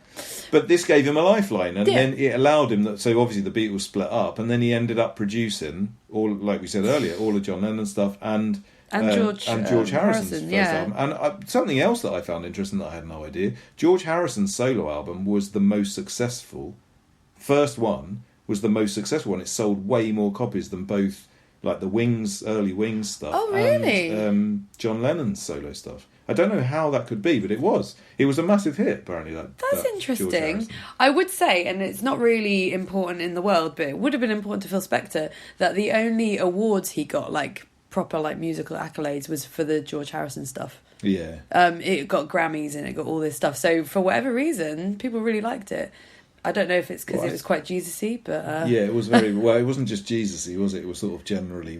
I think it was just sort of he'd discovered all religion. Because I think... Hadn't he found Krishna as well? I think I'm not sure if he mixed it all up. I think it was a bit about yoga. Oh, yeah, there's a Bangladesh song later down the way, and Sweet Lord. Yeah. But yeah, My Sweet Lord is obviously like probably is one of the most famous songs of an ex-Beatle that isn't a Beatles song, you know? Yeah, that's true. And it was definitely the biggest hit, so... And Imagine... by John Lennon. Yeah. That's a biggie. I didn't realise just how much Phil Spector carried on having input into some of the biggest songs. But yeah, Imagine he produced and he showed off the piano that he still has in his house that John Lennon filmed the video on. So that's all really weird Very as well. strange. Because the relationship with John Lennon, he produced all of his solo stuff. And we've not really mentioned this very much, but at this point Phil Spector is fucking mad. Also, he has started drinking. So he never drank for a long time. And then somewhere around about when he was at the height of his success, he decided he wanted to start drinking. He was a terrible drunk. He got drunk really quickly. He got really abusive. And he started carrying guns everywhere with him. And by the time he got to the point where he was producing John Lennon, he was completely unmanageable. So he'd come over to the UK. He hated flying. He hated leaving his house. He had like all of these different psychological disorders. And then he was... plonking himself on a plane, taking himself to London, to Abbey Road Studios, and he had none of the ability to like deal with any of those basic practical things. And then he was working with John Lennon, but he was doing this obviously because John Lennon was, at this time, one of the most famous people in the world, and he was trying to get his career back on track. Also sounds like he was quite able to put up with Phil Spector as well. Yeah, well, like, I don't think know John if that Lennon how was true probably that is. Not all there either. Yeah, really. I wonder what that... When they describe kind of him, like, throwing around these guns and just kind of being whatever, it sounds like John Lennon's kind of like the one going, oh, he'll be all right. Come on, Phil, sort it out. That sort of, like, person who's kind of, like, somehow not dismissing it but or accepting it, but somehow able to tolerate it and explain it away. The famous story from that point is that he held a gun to John Lennon's head. Oh, yeah. And John Lennon said, if you're going to shoot me, just don't miss, because I don't mind dying, but I need my ears. Because the gun would have, like, deafened that was it. So, I mean, I don't know what that says about John Lennon's state of mind at that point. Oh, gosh. But, you know, this is the sort of behaviour that he was exhibiting. And in his personal life, you know, at this point, he's got bodyguards. One of the things that he never points out, there's a bit, I think you mentioned earlier, about how he was talking about how he was a loner. Yeah. And one of the ways he stays a loner is he has these bodyguards, because then people leave you alone. Well, that's utter bullshit. In the late 60s and throughout the 70s, when he was still sort of vaguely socialising with people, he was going to places, purposefully starting fights with people, and then the second it was going to, because he's a little bloke, like bodyguards, help literally me. he'd get the bodyguards to come in and beat them up, and this was like almost every night kind of thing. So it wasn't, you know, again, his story is that, I like to keep people away from me, but actually he was just a horrible little shit that was just getting drunk, being abusive to people. He's very victim-y, and and again, we'll go into it a bit later, but he is vulnerable, but he definitely plays it. Yeah. But going back to John Lennon, he talks about him like he's his long-lost friend.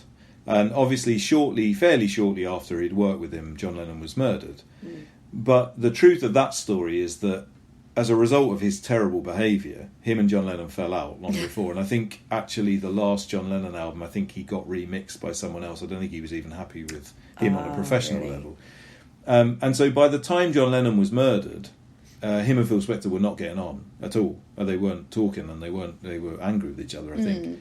But then as soon as he got murdered, then John Lennon becomes this kind of massive figure in his life. And you notice in the later interviews that he gives that he's constantly referring back to John. Oh, yeah, John. And how if John was... He says at one point... if John was still alive... Yeah, where would I be today if John had lived? Yeah. And it's like, well, you would be in exactly the same place because you'd cut all ties with him. Yeah, you probably wouldn't have that piano in your house. That's about it, really. I don't even know that is his piano, really. Yeah. It's just a white piano, probably. Yeah. So, yeah, I think that's kind of interesting because he does later on, I think, because at that point he more or less gives up completely on music. He's already given up on music before. But he pretty much totally gives up at that point. And he says that's as a result of John Lennon killing himself, but that's complete nonsense. He gives up because he's rubbish not doing now, anything, and he's literally got a terrible reputation because he's a drunkard who puts guns in people's faces. But the one group of people that didn't mind the fact that he was had guns pointed at them, or did mind, but were stupid enough not to really think about it because they loved him so much, was the Ramones. So he came out of retirement in 1979 to do End of a Century, the album with the Ramones. And there's a lot about this in the film The End of the Century, which is the Ramones documentary. Oh yeah, of course. Which is really interesting. And yeah, they obviously love all of that kind of like power pop stuff. And it's not power pop, that was the wrong word. They love all of that 60s pop stuff, all of those sort of girl groups. It's obviously influenced them a great deal. And so when they kind of got the opportunity, and I don't really know how it came along, to work with Phil Spector, they jumped at the chance, even though he'd not done anything for the best part of 10 years. Yeah. And the famous story about this is that they went round to his house just to meet him and talk about the sessions, and he wouldn't let them leave, and he held them at gunpoint, I think overnight. What? But they still decided to go back. But he pissed off everyone in the Ramones completely, and because he was getting other musicians to come in, they were really? They were like, if you think about it, there couldn't be anything more opposite. Apart from the fact that one is influenced by the other, what the Ramones were doing was the most basic music imaginable. And then to come in with Phil Spector, where it's like, right, I need 20 guitars on this song. Yeah. If you're Johnny Ramone and you're used to just like banging it out in 5 minutes, he famously made him play one note for 2 days or something. And so he's a strong character too. So they all fell out. But the person that he really loved was Joey Ramone because of his voice, and so he did all the work with Joey Ramone, and I think a lot of the instruments are not played by the Ramones. Also, it's Joey Ramone that's the one that really likes Phil Yeah. Spector, isn't it? Yeah. So I guess he probably tolerated him more and was getting more attention. I bet the others thought he was a right twat. Yeah, totally. And the Ramones famously hated each other too, so that probably didn't help very Yeah. much.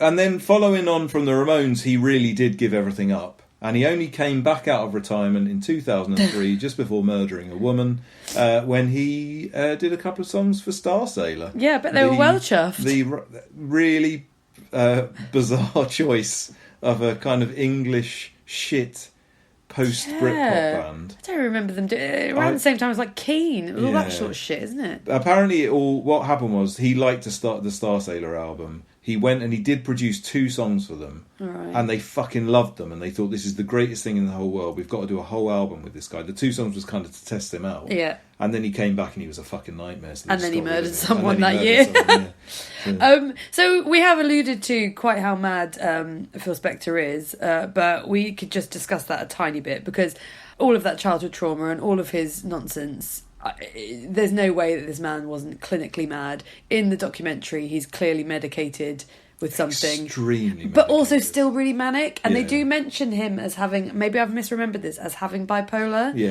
And definitely. he 100% has bipolar. He has got bipolar. I don't know. He's but also an angry, horrible man. Yeah, I mean, I think he said that he had bipolar in that kind Hmm. of throwaway way. You know, like, there's 2 different versions in the way humans speak. Yeah. There's 2 different versions of bipolar, isn't there? There's the one that you throw around, where Yeah. you're sort of like, oh, I'm sometimes a little bit sad and sometimes a little bit happy. And then Yeah. there's clinical. There's a total difference between the 2 things. But His is clinical, but he describes it, I think, as just being a Yeah. bit like, oh, I'm a bit mad. yeah, you he know? accept that's his way of accepting it.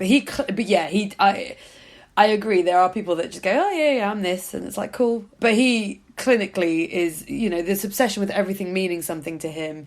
His kind of train of thought is so weird, and he does this also classic like jumping from thing to thing, and you can kind of hear like a word might sound like another word, so then he connects those 2 words, and then he rambles on in this way that I'm obviously trying not to do right now. Yeah.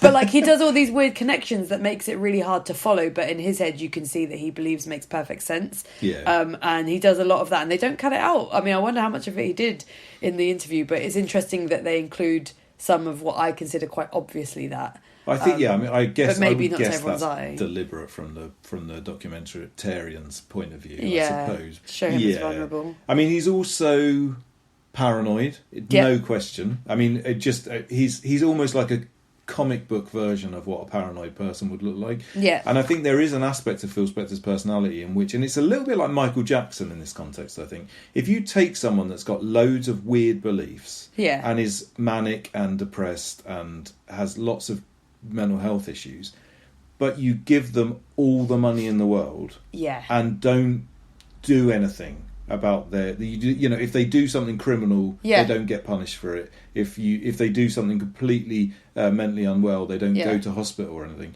So he's just got all of the money to kind of slowly but surely, and of course worse still because he put himself in his house and locked all the doors and didn't see anyone for years apart from his the woman that looked after the house and his bodyguard, who he just treated like meat. Basically. So in that context, it's like if you just leave someone alone who's completely mad, but they've got all the money that they could possibly want to do whatever they want with, that's where they buy a castle and 20 dogs and adopt children randomly. Just go, don't leave me, here's twins. And all of these different things. And he does there's a point after the Ramones album when he has that whole time off, no one sees him for a while, and he did actually have 2 kids.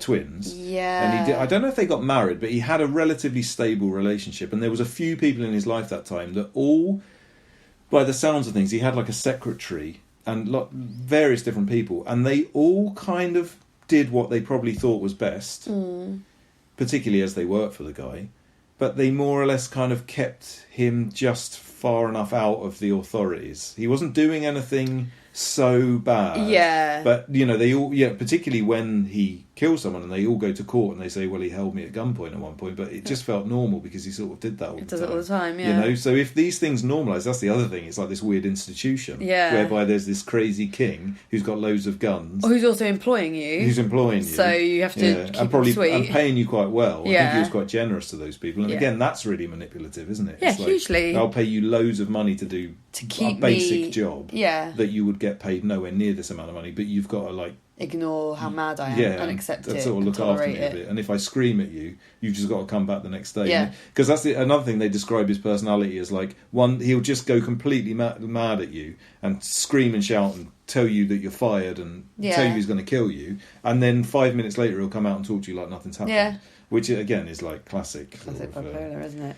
But he's got a lot of delusions of grandeur as well. Yeah. In the interview, he casually compares himself at different times to Galileo, Gershwin, Da Mozart, Vinci. Leonardo da Vinci, Michelangelo, Einstein, Oh Bach, gosh. Well, he Leonardo. Yeah. He just throws these out at random times. He's also got a real problem with Tony Bennett. That he comes up quite a hates lot. Tony Bennett. Every time he's like, because it'll come up more in the trial stuff, but he is convinced that once you're painted a bad person, you're remembered a bad person, so long as you're not liked. But if you're liked, then it's fine. And he always compares himself, because he's considered that he's not liked, to Tony Bennett, who had a cocaine history. But no one remembers that because everyone likes him. Yeah. And he's just got a problem with Tony Bennett. He's got a problem with Tony Bennett.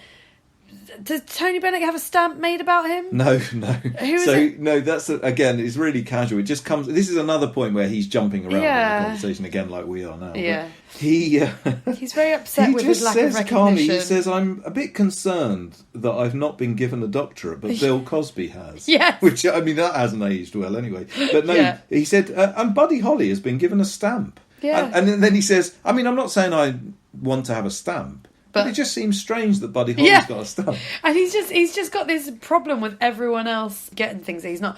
But the flip side of that is it's all very sad underneath it. They talk to him about when what he thinks of magazines and critics, and he says, I find it really hard to read nice things about myself because you just expect to get criticism. You expect that your heroes are going to hate you, and you expect pain. But you can. So when you get nice things, it's really hard to hear. But then on the flip side, he's like, I wrote... I'm as good as Einstein. Yeah, like the guy from the Beach Boys thinks I'm the best thing in the world, and Be My Baby, there's nothing better than that, which is, it is true. I mean, I think we could psychoanalyse him forever, and we probably shouldn't, but that's a really interesting point as well, because you know what that is. You know what we were talking about before, about how everything that happens to him. Yeah.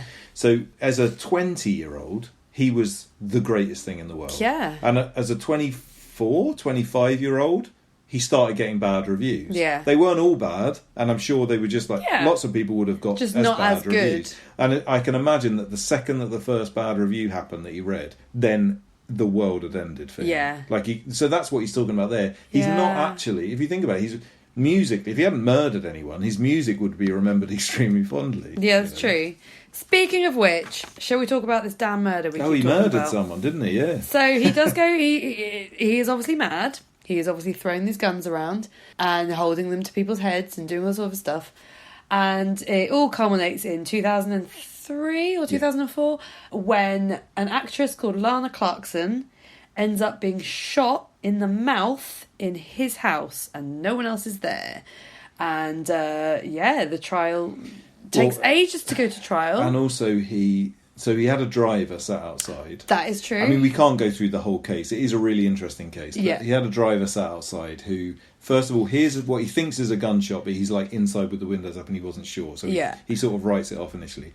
And then there's a fair amount of time passes. Yeah. And then Phil Spector walks out holding a gun. Covered in blood. Well, not covered in blood, but with some blood on him. Oh, so he might have, who knows what he's done with his clothes. Oh, yeah. And says, I think I might have killed someone. Yeah. And so that all happens, and then he more or less then just denies it and says that she killed herself. Yep, and that's what the whole defence rests on. Yeah, and it's a weird case because the first trial that he has is like a hung jury. They can't decide whether he's guilty. And it's so annoying because it's actually only 2 out of the 12 that can't agree he's guilty. But they show loads of stuff from that court hearing, and I can kind of see why someone would question it, because you see the stuff. Obviously, you didn't see the whole thing, but what they show in the courtroom, sensibly, everything is like, of course he did it. Yeah. Like, because the alternative is so unlikely. Yeah. The alternative is that so he meets this woman in a bar. She On works, this day, they've never met before. He meets this woman in a bar where she's working. She is an ex-B movie actress whose film we'll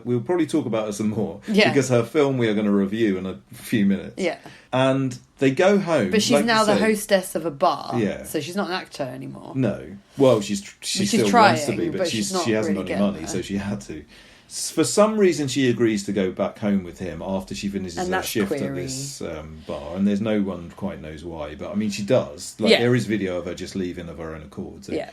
And then within about 5 minutes of being in a complete stranger's house in a complete strange environment that she's just been driven Where to, she doesn't know where any of the guns are. yeah, the other equivalent is that she finds a gun and immediately decides, oh, I'm going to kill myself and shoot myself. Obviously, there is no fucking way that happened. Yeah. So obviously he killed her, but there is some weird things where it's like the gun. He didn't have any gunshot residue on him. And Yeah. all of this sort of stuff. So there's loads of there is some evidence where you could see if you were in the courtroom, you'd be like, well, hang on, he couldn't have killed her though because he didn't have that much blood on him. Anyway, it's a really interesting case. We can't go into it, but No. the long and short of it is that he got sort of let off. He ended up being out of prison they put that trial off for about 4 years because he had really expensive lawyers. Doesn't he get O.J. Simpson, Yeah. the lawyer that represented O.J. Simpson? Yeah. And no offence, you only really do that if you did it. Yeah. Like, Totally. yeah. There's no need. But then he eventually gets retried, and at this point, I think by this time it's about 2007, 2008,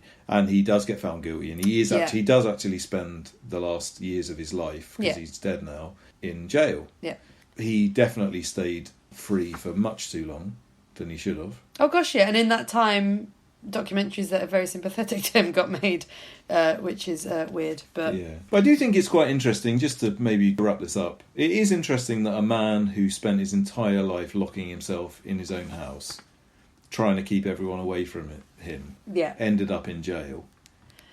Yeah, that's You know? true. And it is interesting that he's so obsessed with control and manipulation, it's just so important to all aspects of his life. He's got to be safe. He's got to know, he's got to be in control of everything. Everything's got to be exactly as he wants it. And, he is like a little desperate child, but with all the money in the world that he could possibly want, that he can make people just do everything that he wants. Yeah. And for him to then find himself in prison, which is the complete antithesis of that, but also exactly what that is as well. He lived his life in prison. It was just a self-made prison.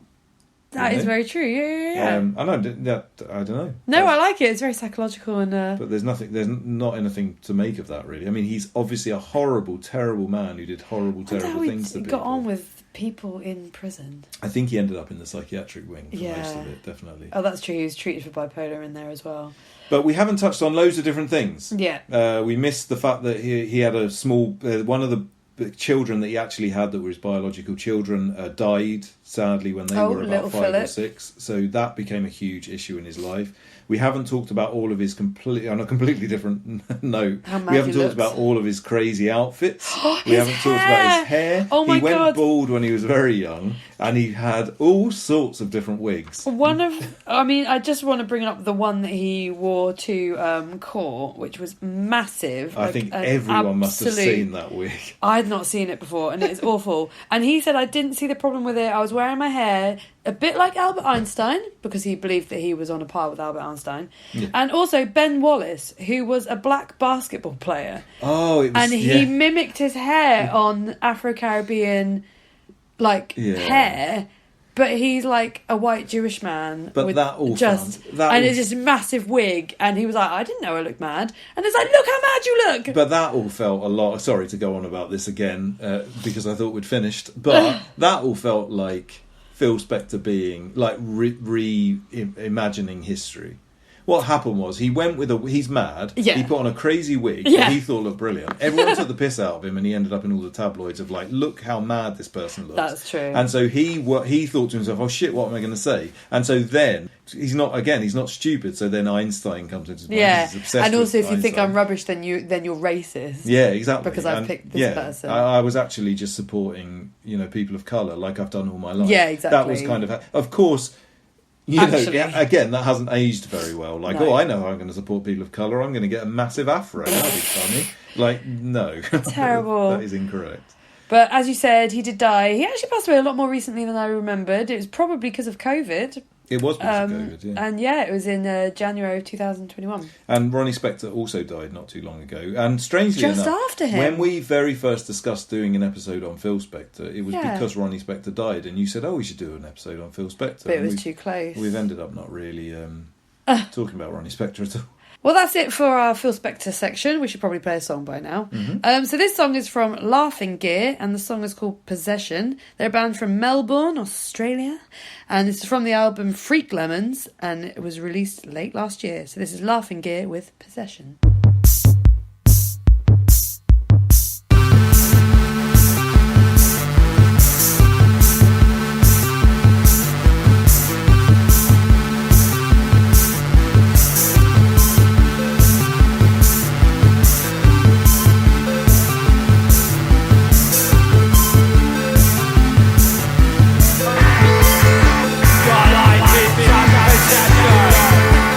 What do you possess?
trash, isn't it? It's a sweet, sweet trash. To avoid fainting, keep repeating. I love what I see. Leave the auditorium. It's only a movie.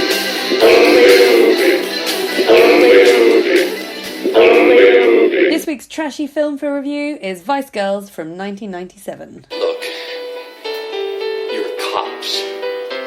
People get killed. That is the goddamn job. So why don't you get out there and do the job you've been hired to do? Catch that killer. Her partner was my friend. What do you think, she did it on purpose? That's not the point. That is entirely the point, Mindy. You think she's the first cop that ever made a mistake? Lost a partner in the line of duty? We all make mistakes. All it took was brains, brawn, and one hell of a brawn. Three sexy cops will have to go undercover to catch a ruthless pornographer who is murdering young runaway girls. Again, Is that what it? is with the porn? Yeah, Yeah, and that that is is totally it. today the only information about Vice Girls I can find on the internet, other than the reviews, which would have put us off watching this film in the first place. Yeah, it's definitely not a very celebrated film. So, No. So this film stars Lana Clarkson, which is the woman that Phil Spector murdered. So we thought it made sense to review her film. Now, just as we're doing it, it feels a little bit dark in a way. Yeah, And no, I'm it's not sure pretty- if this is... And I will say the experience of watching this film, just after doing all of this Phil Spector stuff, was a bit odd. Because there are images of this woman's corpse in some of these documentaries. That's true. And obviously in a film called Vice Girls, as you might expect, you see quite a lot of her, her boobs and her buns Yeah, and that's all of her bits. And true. I don't, whenever I saw her boobs or her buns or her at all, I just thought of her dead legs poking out of Phil Spector's cupboard. Yeah, no, I didn't So- really consider that until now. It was kind of I don't know whether this was like the worst idea we could possibly have had. I mean, I will say also it was the worst idea that we could have possibly had, because this film is fucking dog shit. This film is really quite terrible. We had... Laughably Lana- so at times. Like, it was watchable, but it was bad. Yeah, so Lana Clarkson was... and I had no idea about this until I read the book. And so that's when I had this idea that, she was a B-movie actress. Well, of course, we've got to watch some of her films. It turns out she was genuinely quite well known in a sort of B-movie way. But she was in loads of, like, sword and sorcery films, Yeah. mostly. Deathstalker 2, something else. I don't know, some other ones. Some other ones. A lot of which were made by Roger Corman, who we bring up all the time on these, because he influenced all trashy movies pretty much. But I fucking hate sword and sorcery films. And Yeah. I think you don't really like them either. And when you described Vice Girls, I thought, that sounds more... It sounded more like up our street. Yeah, but I think we made a bad choice.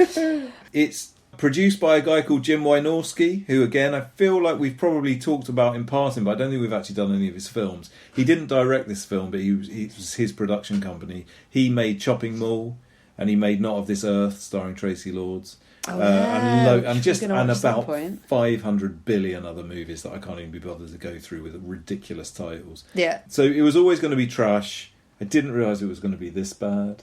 Oh, it's really bad. Really bad. Well, you just said. I was going to say, what did you think of Vice Girls from 1997? I thought it was really bad. There's some things that are, like, gloriously shit. Like, they've gone for the boob thing. So every boob joke that could possibly exist and every exposure of a boob is in here. But it's all done very immaturely and very stupid, including a bra that has cameras for nipples. That is the saving grace of the film plot. Not that there's a plot. There's also just these shitty, like, it's presented like it's going to be like a bit Charlie's Angels-y, and these three women are going to have loads of fights, and these two women have a history, and maybe it's a sexual history, and maybe everyone's just going to rip their clothes off and have these stupid fights. But they're really shit at fighting, and they don't do that, which is they're fine. shit at fighting But they and are shit like at acting. proper shit at fighting, and then proper shit at acting. Some of the lines don't seem like they were even said at the same time in the same room as each other, because the reactions are just so poor. Oh, the sound is terrible and as well. There's loads of noise in the background. Everything that they're saying, it sounds like there's like a train in the background, but they're just sitting in a room. Why didn't they deal with that? No worries. And also, the story doesn't make any sense. Sometimes there's bits where you're like, yeah, that woman, Lana Clarkson's character sees a man staring at her from across the bar, and she looks like she's going to go and tell him off. And she doesn't. She just drags him into the toilet and gives him a blowjob. Why? Don't know. Yeah. And it's a bit like, and then these two women that look like they've got a history and they're going to explain it. Nah, they never do. But they allude to it a lot, and it's just a lot of like, did someone not work out that this story doesn't flow or make any sense? No. But they went with it anyway. Yeah. It's incredible how many people worked on this movie. Yeah. In the context of, I thought what you just described was as a result of them just having just enough shots. Yeah. Like they'd just been running around just quickly, just being like, oh, just you two just kiss each other and get our boobs out for a bit. Yeah. And we'll have that for 10 minutes. And then but it just couldn't have been that. There was... It was so planned. There was so many people working on this thing, including, I might add, a helicopter pilot. To my knowledge, When's there a helicopter? There's like 3 helicopter pilots. There was an entire underwater unit. What? They didn't go underwater. once? But I'm not even kidding when I say in the list of people in this film, there was about 20 people in the, I quote, underwater unit. What the but fuck? They don't go near any water. They go nowhere near water. There was 3 people listed as stunt breasts. And they were listed Stunt under, breasts. but there was a little bit underneath it to say who had provided those stunt breasts, which was Max's Mobile Mammaries, which I quite liked, which must be a business in Hollywood. I Mobile guess. Mammaries. There was a fan mail address at the end. There was a tarot reader / advisor who gets a special thanks. Like there was just, but there was I don't remember any of this so many fucking people that worked on this film, and you would think that would there make a was film. like 5 people that worked on this film, including the actor. Including the actors who also really didn't know what they were doing. So I've just looked at some of the reviews on IMDb about this, and some people are very upset with what they thought they were going to get and what they didn't. Oh. And again, it's all boob related. Leah Goodson caught my eye from the first time I saw the cover. I think that's the woman that has the terrible English accent. Yeah, I think it who is. really doesn't act. Edith.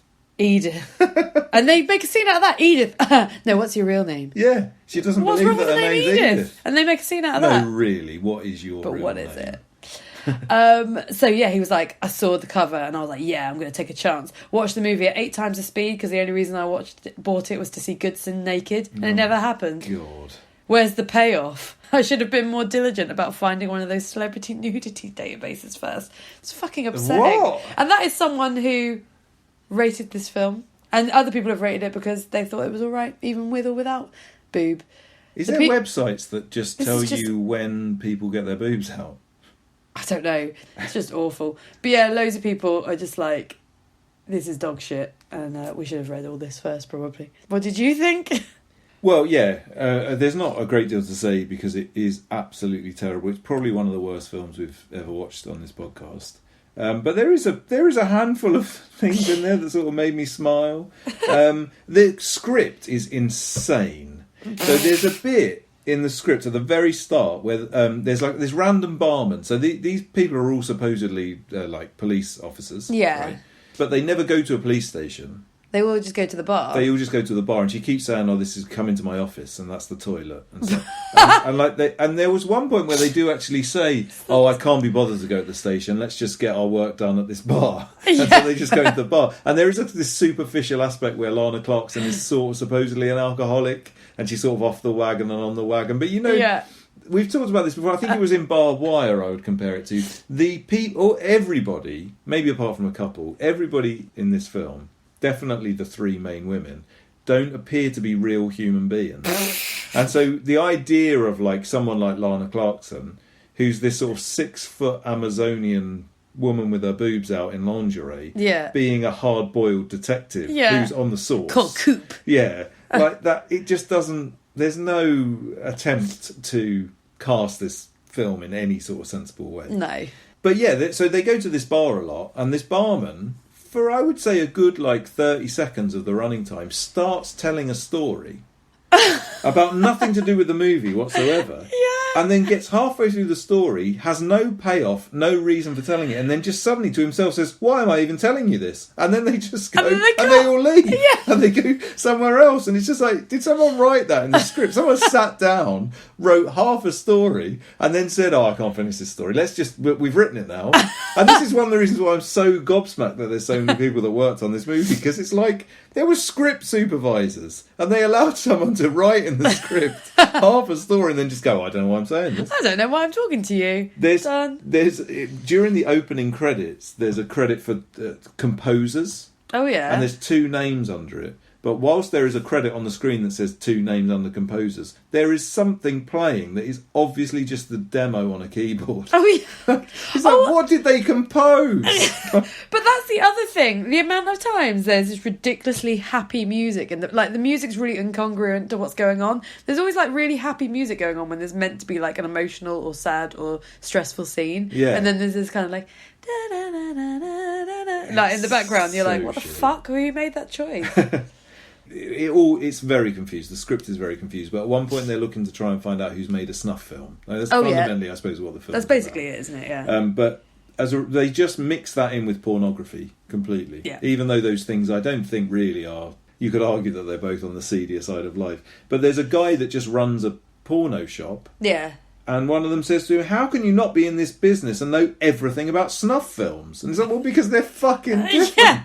That's like asking a trumpet player why he doesn't know everything there is about the washing up. It's not the same thing. Yeah, no, it is. It's freaking true. There's a weird party. They go undercover into this my God, pornographer's party, and so they obviously want to make it seem like it's really crazy. And there's a girl that's holding a stuffed alligator for no reason. Yeah, go There's and pet him. There's some random boobs. There's a man with an eye patch and an English accent. There's a classical pianist who's playing classical piano according to what his fingers are doing, except there's some like funky pop playing that sounds like Prince or something. The guy with the eye patch says 2 lines, one of which is, "You are a true sextellectual." Yeah. And he also says, "You're sexational." So that's good. That's it. There is some crazy sex going on at the party, in which, for some reason, a man picks a goldfish out of a goldfish bowl and goes to feed it to a woman. Yeah. That's very strange. There is 3 girls just dancing to themselves under a strobe light, and then there is an old man in a nappy. Oh, yeah, because she's opening different doors, seeing all this, isn't she? So she opens one, sees this man feeding a fish. Opens another, sees the 3 girls dancing. Yeah. Opens the third one, it's just a man in a nappy going, walking towards the door. And she's like, no! No, and there's no explanation whatsoever. It's not sexual, it's just like a man that needs his nappy changing. When they go undercover, obviously they're all wearing extremely skimpy outfits. Oh, yeah. And at one point someone asks her, "Where are you going to hide your piece, i.e. gun?" And she just says, "Don't ask." And I really want to know where she's fitted this gun, because she's literally wearing lingerie, so it can only be in one hole or the other. And you can't get a gun up there by its nature. She says, don't ask. I do want to ask. That's sort of the point. They do a bit at the very end. The last scene is a really long, awkward laugh about an unfunny joke. Like at the end of He-Man. I think they put laughs on repeat, actually. No, they totally do. Like, you can hear that's They the totally same do. laugh a couple of times over. But also there's like 5 people in the room. They're in the bar again. And there's 5 people in the room, and 4 of them start laughing. And I think you're right. I think they repeat it, but they still act like they're laughing. And then you realise that one of them hasn't started laughing. And I think he realises halfway through, because he sort of goes, "Oh!" and just sort of joins in. And they leave that in there. There's no time to remove this stuff. My absolute favourite bit of this film, which is I'm not gonna do a good job of describing. Okay. Is that there is a completely random scene. This woman's got a daughter. Lana Clarkson has got a sister who could definitely be her daughter. Yeah. Has got a sister who's like a street person. Yeah. And that just doesn't make any sense really. But anyway, she is. And she goes and finds her in a back alley. Yeah. And she keeps finding her a few times.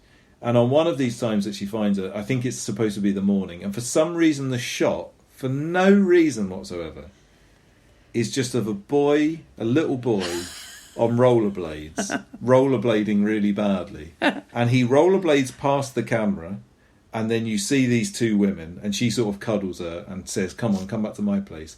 And then they very, very slowly walk the length of a road with this little child on rollerblades just going in front of them, not very good on rollerblades. Not very good at all. And There's no explanation. No. The child is not there for any reason whatsoever. I presume it was just like the director's kid wanted It to be in the must film or be. something.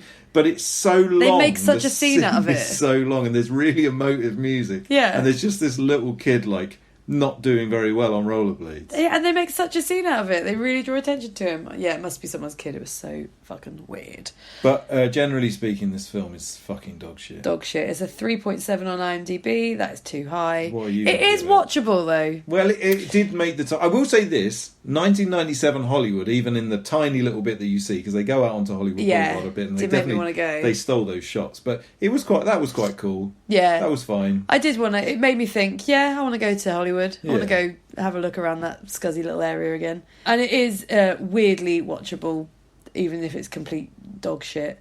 Yeah. So yeah, 3.7 is high, but I reckon 2 is all right. 2 out of 10. Yeah. I will agree. I'll say 2 out of 10, but I'm going to add a proviso question to you. Keeping in mind everything that we've spoken about on this episode, Oh gosh. and keeping in mind Lana Clarkson's abilities, and the amount of amazing music that Phil Spector has made over the years, I'm going to ask you, if you could remove Phil Spector from existence, this is kind of like that thing where would you kill Hitler if Yeah. you saw him as a baby? If you could remove, Never heard that if you could remove Phil Spector from existence, so none of those songs would have been made, but Lana Clarkson would have lived, would you? No. You wouldn't. Or as in, would I remove Phil Spector? Would you remove Phil Spector? Oh, yeah, No. so you wouldn't remove Phil Spector. I'd let him live. You'd let him live and kill her. No, you're not asking me that. No, I am. That's what I'm asking you. I'm saying Oh. either his life happens or his life doesn't happen. You don't have to. I didn't know you were actually going to answer. It was more. I thought it would just be. I thought I'd just throw it out I there, but- accidentally answered it, so let's forget that. Okay. What would you say? Is it hypothetical? Or do you have an answer? I think that. I don't wish the in death of fairness- anyone on anyone, though. That's But- oh, Well, gosh. yeah, but I suppose in a way you're killing Phil Spector if you're not killing her. But I suppose there's another side to this, which is like all of the ills that Phil Spector did over his life. Yeah, true. And obviously the main one is killing this woman. Yeah. But all of the different people that he harmed, Yeah. was his music worth it? Oh my god. Keeping in mind that I think I can say truthfully, my life would be different If you didn't. if he hadn't existed. His songs mean that much to me, I think. Yeah, there's a couple But- of them songs. But that is, obviously it doesn't matter what I say because no one's actually really going to die. Yeah, so that's I'm, true. So I'm going to be But it brazen is- with it and just say I'll let him live. But But it is a bit art and the artists again, and I don't really want to go down that hole because that's a whole other thing. Again, sign up to our Patreon. We have a big old rant. yeah, we didn't really talk about that. I mean, I think there is. Yeah, sorry, we're going off the film. now, Yeah. but I think the film's done 'cause it's a load And of I shit. feel like we run the risk of saying, because we like his music, it's okay. Whereas Yeah. Michael Jackson, I'm not that much of a fan, so that, Yeah, that that's paedophile true. can rot in the dirt. Yeah. Whereas Phil Spector obviously is dead, and I think Phil Spector changed music in a much more. a lot of people would argue Um, that Michael Jackson did exactly the same. Probably Yeah. more people would argue Michael Jackson did it than he. Yeah, but they would be wrong. Phil Spector They- unquestionably of changed course, in a kind but of like in a real fundamental way. I think that Phil Spector unquestionably changed the face of music, and I don't think the music would have been changed in that way if he hadn't done that. Yeah. There was no one else with his brain at that time. Yeah. And it changed everything. Production techniques, songs, just everything. Motown probably wouldn't exist, potentially Yeah. wouldn't exist, at least in the way that it was, if Phil Spector hadn't existed, like pop music as we know it might not exist without his influence. I completely agree. But going back to what you were saying, we didn't really touch on this idea of whether he should be cancelled and whether we should actually be allowed to be listening to his music or be talking about this at all. And we've done that sort of deliberately, but it's probably worth mentioning that we also did it quite knowingly. Obviously, there is questions about what you do with somebody who is this problematic, who makes art. And Yeah. like Siobhan said, if you would like to know our opinions Yeah. on that, sign up to our Patreon and listen to the last episode because we can't do it again. Yeah, no, we can't do it again, and we out ourselves as horrible human beings, probably. So we should. Oh, no, we don't at all. No one's going to go and No, sign I up know, to I'm Patreon. joking. So now I'm it totally- sounds like we literally said like, oh yeah, I love Michael Jackson even though Yeah. he's a pedo. No, we didn't say that. No, it's a good discussion. It's a discussion that should be had and not ignored, I would say. Well, I'm going to play some more amazing music from old times. Yay. Not quite as old as these times, but I'm going to play a band called the Downtown Struts, who were on Pirate Press Records. It's not as old as some of the stuff that I normally play in this Old Man Dave Picks the Music section. Old Man It's Dave. from 2012, but it's from an album called Victoria. The album is fucking perfect. I think Down to Our Steps are amazing. If you ever came to our cafe when it was open, you will have almost definitely heard this because it was continuously going round and round. Yeah. I'm going to play a song. I couldn't really decide on which one to pick from the album, to be honest, but I'm going to play a song called Rogues. So this is Downtown Struts with Rogues.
For episode 32 of Breakfast Punks. Thank you very much for listening all this long time and learning about Phil Spector with us. As always, please do subscribe to our YouTube channel. Please do follow us on Instagram and message us if you've got any thoughts or feedback. You can do it on Instagram or you can email us at shamcityroasters@gmail.com. We also have a Patreon. I know that we talk about it a fair bit, but I'm going to talk about it some more. If you'd like to sign up and support us in any way, that would be absolutely amazing. And if you sign up for £3 or more, then you'll get an extra episode each month and eventually extra other bits. We did some extra. Oh, there are extra bits already on there. But I'm not going to tell you about it because if you're a Patreon, you know. Exactly, it's a Patreon exclusive, and a big thank you to all of our current Patreons. You are wonderful human beings, and we need to thank you all the time, so thank you. Well, that would be a boring podcast if it was just us saying thank you. Just a big thank you to our Patreons all the time. We're going to do one episode one time. It's just us going thank you. No, we won't do that. That'd be weird. That was a little bit like that story that man started telling. And they said, "Why am I even saying this?" I know, I'm so sorry. It's been a long podcast and my brain's gone wrong. But yeah, as always, do follow us on all those things and message us. We love feedback of any kind and it would be great to hear from you. And we're going to finish with some music, as we always do. This is a band called Axrash from Sweden. We've played them on the podcast before, but this is from their new 7-inch, which is wonderfully called Contemporary Arse. It's just out now on Adult Crash Records, and it's fucking raging. So this is Axrash with Buy Your Way Out, and we will see you in 2 weeks' time. Ciao, ciao. Stay good. Stay good. Happy days.